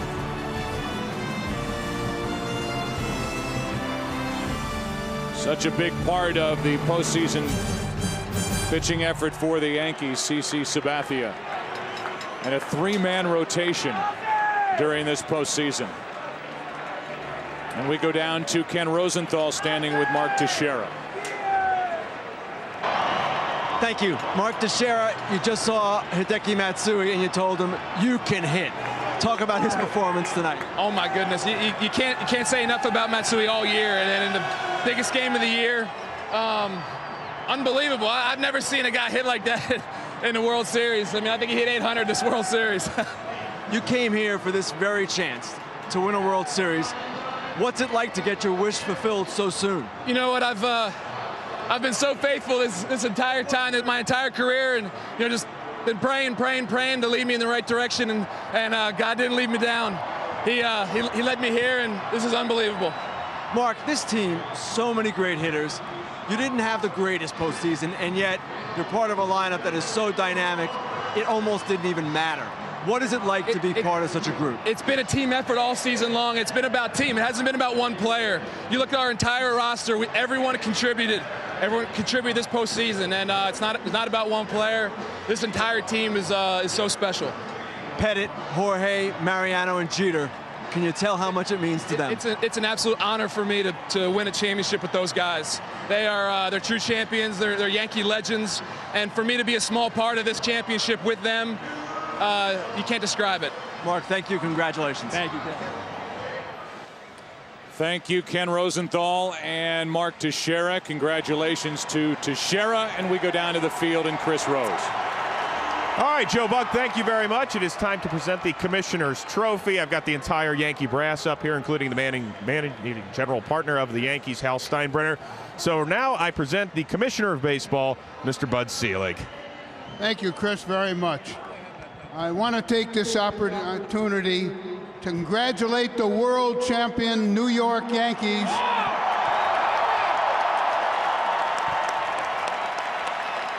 and all of their great fans. This is the 27th World Champions, the most in American sports, and I congratulate you for that. And also to the Steinbrenner family, I congratulate you for a job really well done. And to my friend George, wish you were here. Congratulations. This one's for you.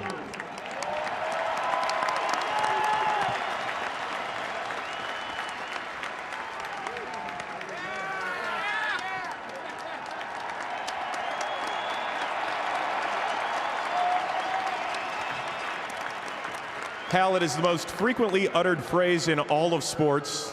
The New York Yankees are world champions.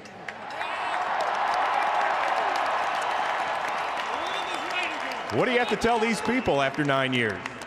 Unbelievable. 10 years since we won it here. You know, I've just, on behalf of the team, the organization, I've got to thank all you fans. You are the greatest in the world. You have been here day in and day out all year long supporting us. Without you, this doesn't happen. And Dad, I know you're at home watching with Mom. This one is for you. This is the 7th World Championship in the Steinbrenner era. Did you talk to your dad earlier today, and what does this particular one mean to him? I think it means everything to him. You know, it's been a while. It's been 9 years, and I did talk to him today. He was very excited, a little bit nervous, as we all were. But this team, all year long, you know, they just fight, they fight, they fight, and they never give up. And boy, they deserve this, that's for sure. You christened the house that Ruth built in 1923 with a world championship. You opened this one in 2009. Bring home a World Series. You're not building a new one that I know of, are you? Negative. Well, congratulations. I'm sure you can find a shelf on this one. Congratulations. Joe Girardi, come on in here, my friend. Hey!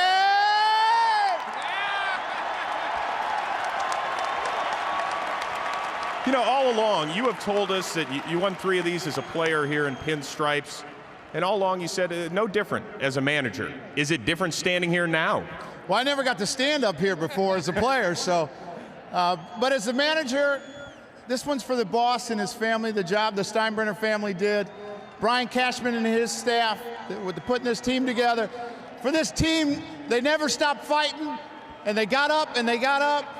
And to the fans, you're the best! Joe, this franchise is not measured in success with division titles or even American League pennants, but why is it that this team and this franchise can handle pressure so well?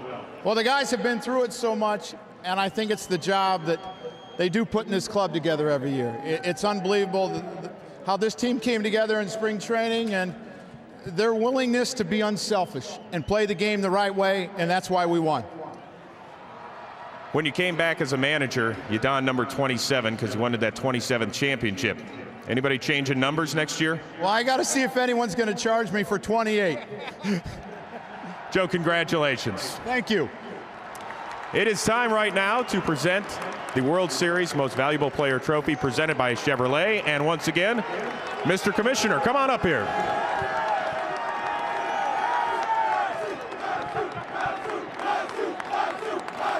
I am very proud to announce that Hideki Matsui is the MVP of the 2009 World Series. Hideki, congratulations. He had a wonderful series. Well deserved on a great career, and congratulations from Chevrolet and all of us. Nice going.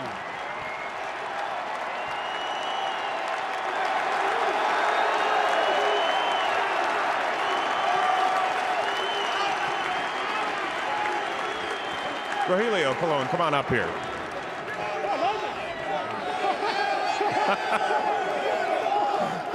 Hideki, you had one of the greatest games in World Series history under the brightest lights here in Game 6. How does that feel? 本当にもう野球のこの最高のステージの中でここに立つこと、ご心境はいかがでしょうか。いやもう最高ですね。本当に信じられないです。自分でもびっくりです。Yeah, it's awesome. It's just unbelievable. I mean, I'm surprised myself. You won 3 championships over in your homeland of Japan. You now win one on the biggest stage in the world with the Yankees. How does this compare? 日本でも優勝されてるんですが、過去にこちらで初めて、優勝されて、お気持ちはいかがでしょうか。いやまたね違ったね喜びがありますね。もう今は本当にもう最高ですね。それ以外ないです。Yeah, I mean it's certainly different. I mean all I can say right now is just I feel great. I'm so happy right now. We know that you are a free agent at season's end. I imagine you want to come back here to successfully defend your championship, don't you? 今年契約最後なのですが、ご自身の中ではまたもう一度この優勝を守るためにもう一度戦うという気持ちはあるでしょうか。いやもちろんねそうなればいいと思うしね。やっぱり僕はねニューヨークが好きだし、ヤンキースが好きだし、チームメイトが好きだし、ねここのファンがね大好きだし、それだけです。Yeah, I hope so. I hope it works out that way. I love New York. I love the Yankees. I love the fans here. I hope everything works out well. I'm just happy right now. Hideki Matsui, the first full-time DH to win the World Series MVP. Congratulations. Alex Rodriguez. You know, for 15 seasons, I know above everything else, you are a huge baseball fan, and for 15 seasons, you were on the other side of the television set watching guys up here. Just for a minute, take this moment in. Okay.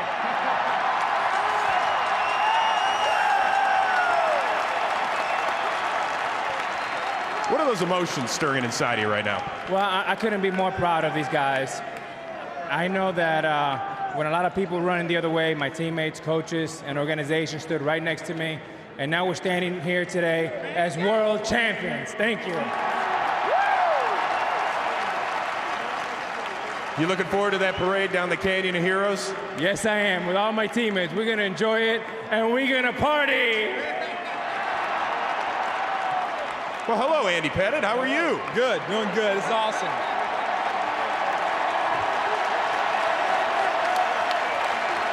You know, back in January, you're probably sitting back at home in Texas, sitting on your couch wondering, am I even going to play this game again? And here we are in the beginning of November, and you're holding a trophy. This is what I came back for. I knew, I wanted to come back here and play in this ballpark with these fans, in front of these fans. And then when they signed the guys they signed this offseason, and with the group that we had here, I knew that we'd be able to do something special if we can all stay healthy.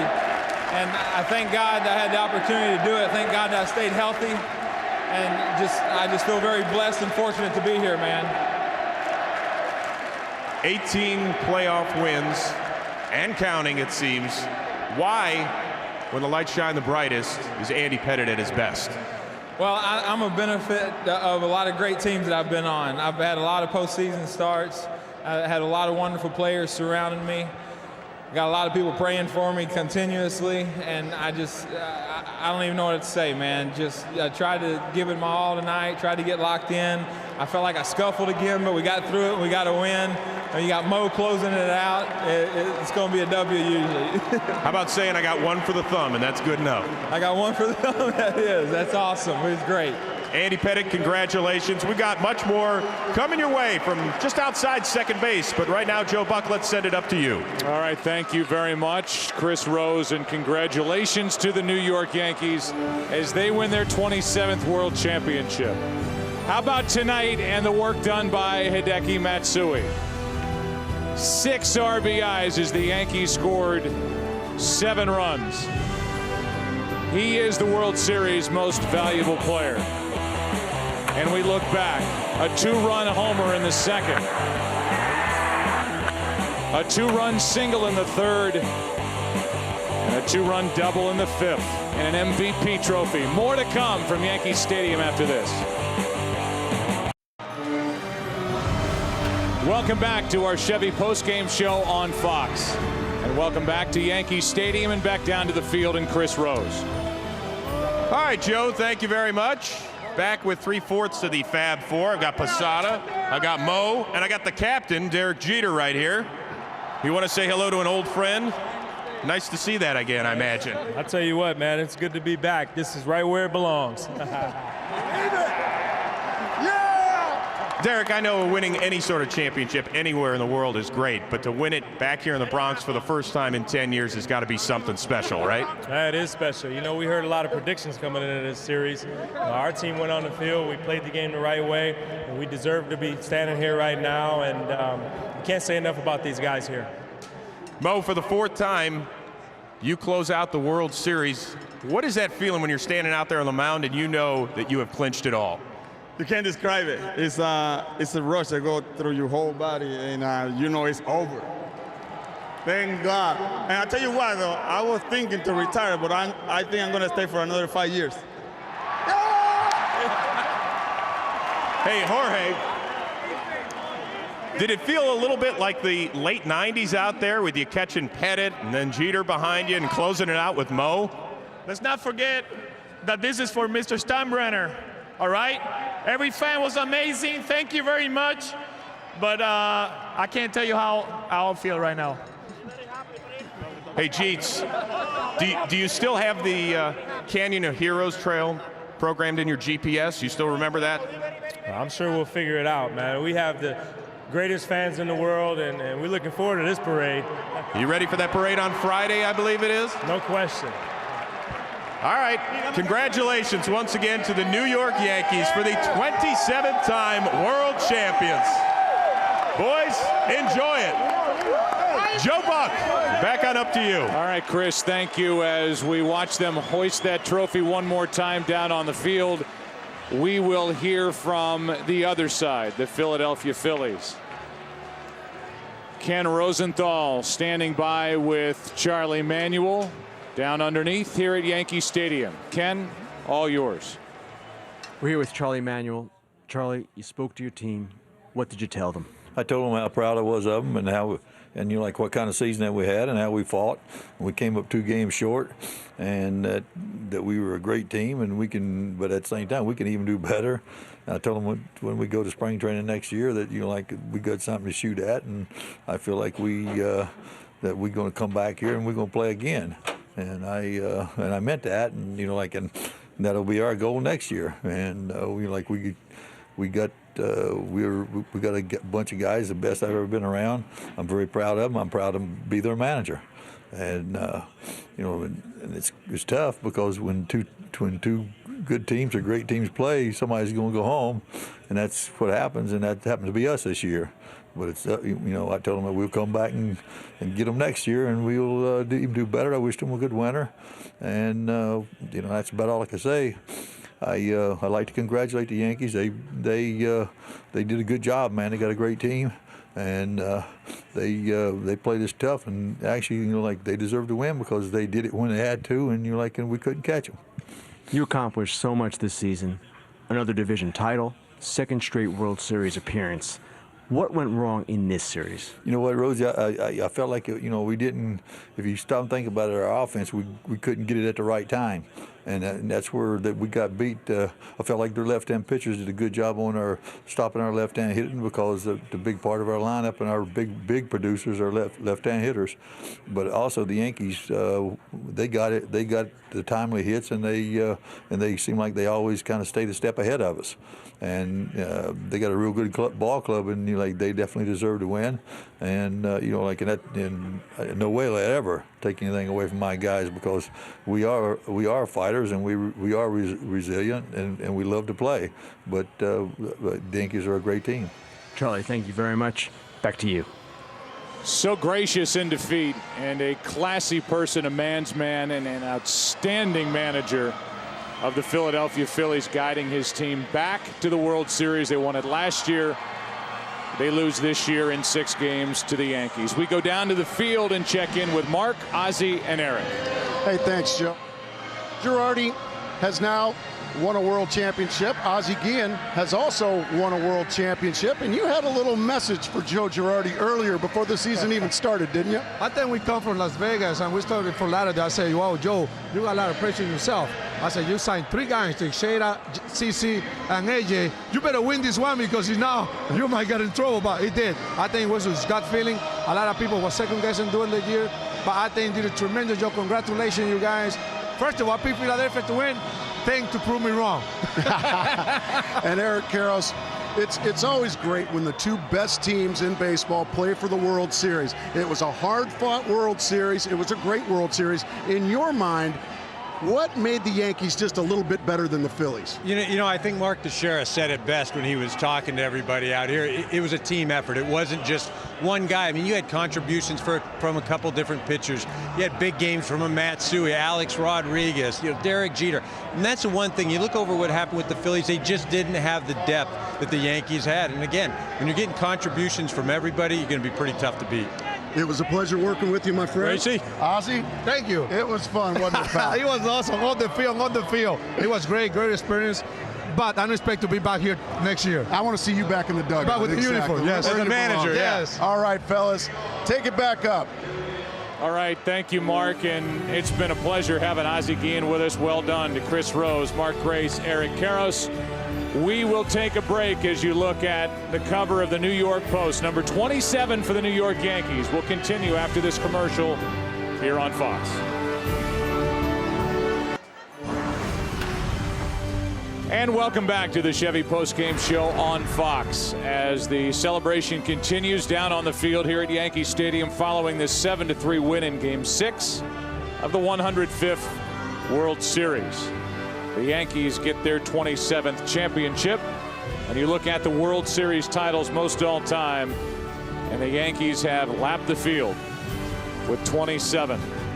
And you see Joe Girardi hold up that trophy. We welcome you back inside our broadcast booth, and that's the guy that I want to talk about. I think it was his meticulous nature that during September got this pitching staff ready to go with just 3 starters during the postseason. It paid off. Andy Pettitte very good here tonight, and they're world champs. I'll tell you, the planning of the Yankees this year, and absent from the podium, was Brian Cashman, the general manager who put it all together, and it filtered down to Joe Girardi and his coaching staff, and as you said, rested 3 pitchers, second guessing about when to start the 3 pitchers during the World Series, and he was right all along. So Joe Girardi, and there was pressure on him. Remember, last year was his first year in the dugout for the Yankees, and for the organization, their first time not in the playoffs in 13 years. So there's automatic pressure, and now for the former player, in his second year as manager, he's a world champion. And the pressure cooker, he proved he could cook. Yeah, I would guess. Well said. Thank you very much. So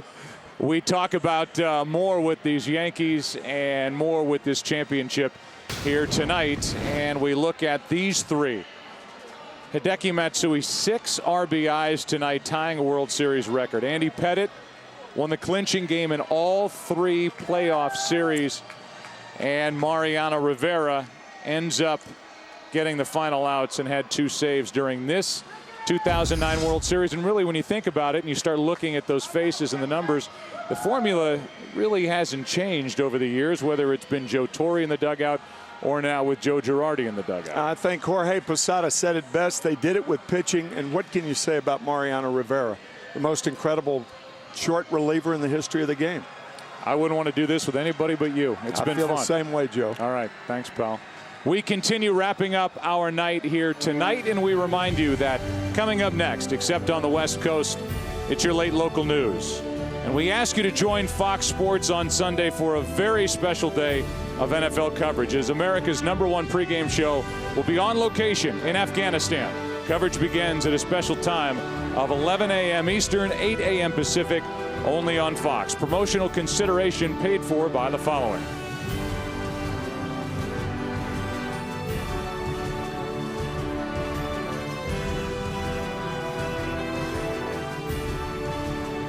For more information on tonight's game and the latest in Major League Baseball news, log on to foxsports.com, powered by MSN, the world's favorite sports site. For Tim and all of us at Fox, I'm Joe Buck saying so long from Yankee Stadium. And as we bring you back into the booth one more time, it's our chance, and I say our because it's from both Tim and from me, to say thank you to our great crew, the men and women who have been through these last 3 exciting weeks with us. A lot of people who have been away from home, who have not been trick-or-treating with their kids on Halloween. But my gosh, has this been a fun 3 weeks, and this postseason concludes here tonight with the Yankees getting the World Championship as they beat the Minnesota Twins, they beat the Los Angeles Angels of Anaheim, and now they get past the defending champion Philadelphia Phillies in 6 games. So from all of us, our heartfelt thanks to our crew for a job well done. Here are the names. Enjoy them. Thanks for joining us on Fox.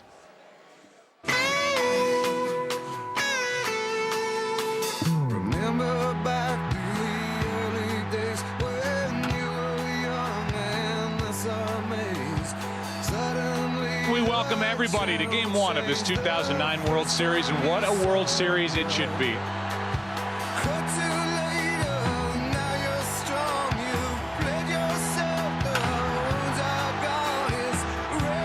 Up by Lee behind his back. Look at this. Wow.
Phillies need to be brilliant tonight to stop the Yankee momentum and get this World Series back to the Bronx.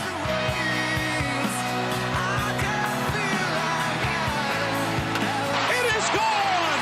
Chase Utley! How about this series for Utley? He ties Reggie Jackson for most in one World Series. And the Phillies are still alive as we head back to the Big Apple for Game 6.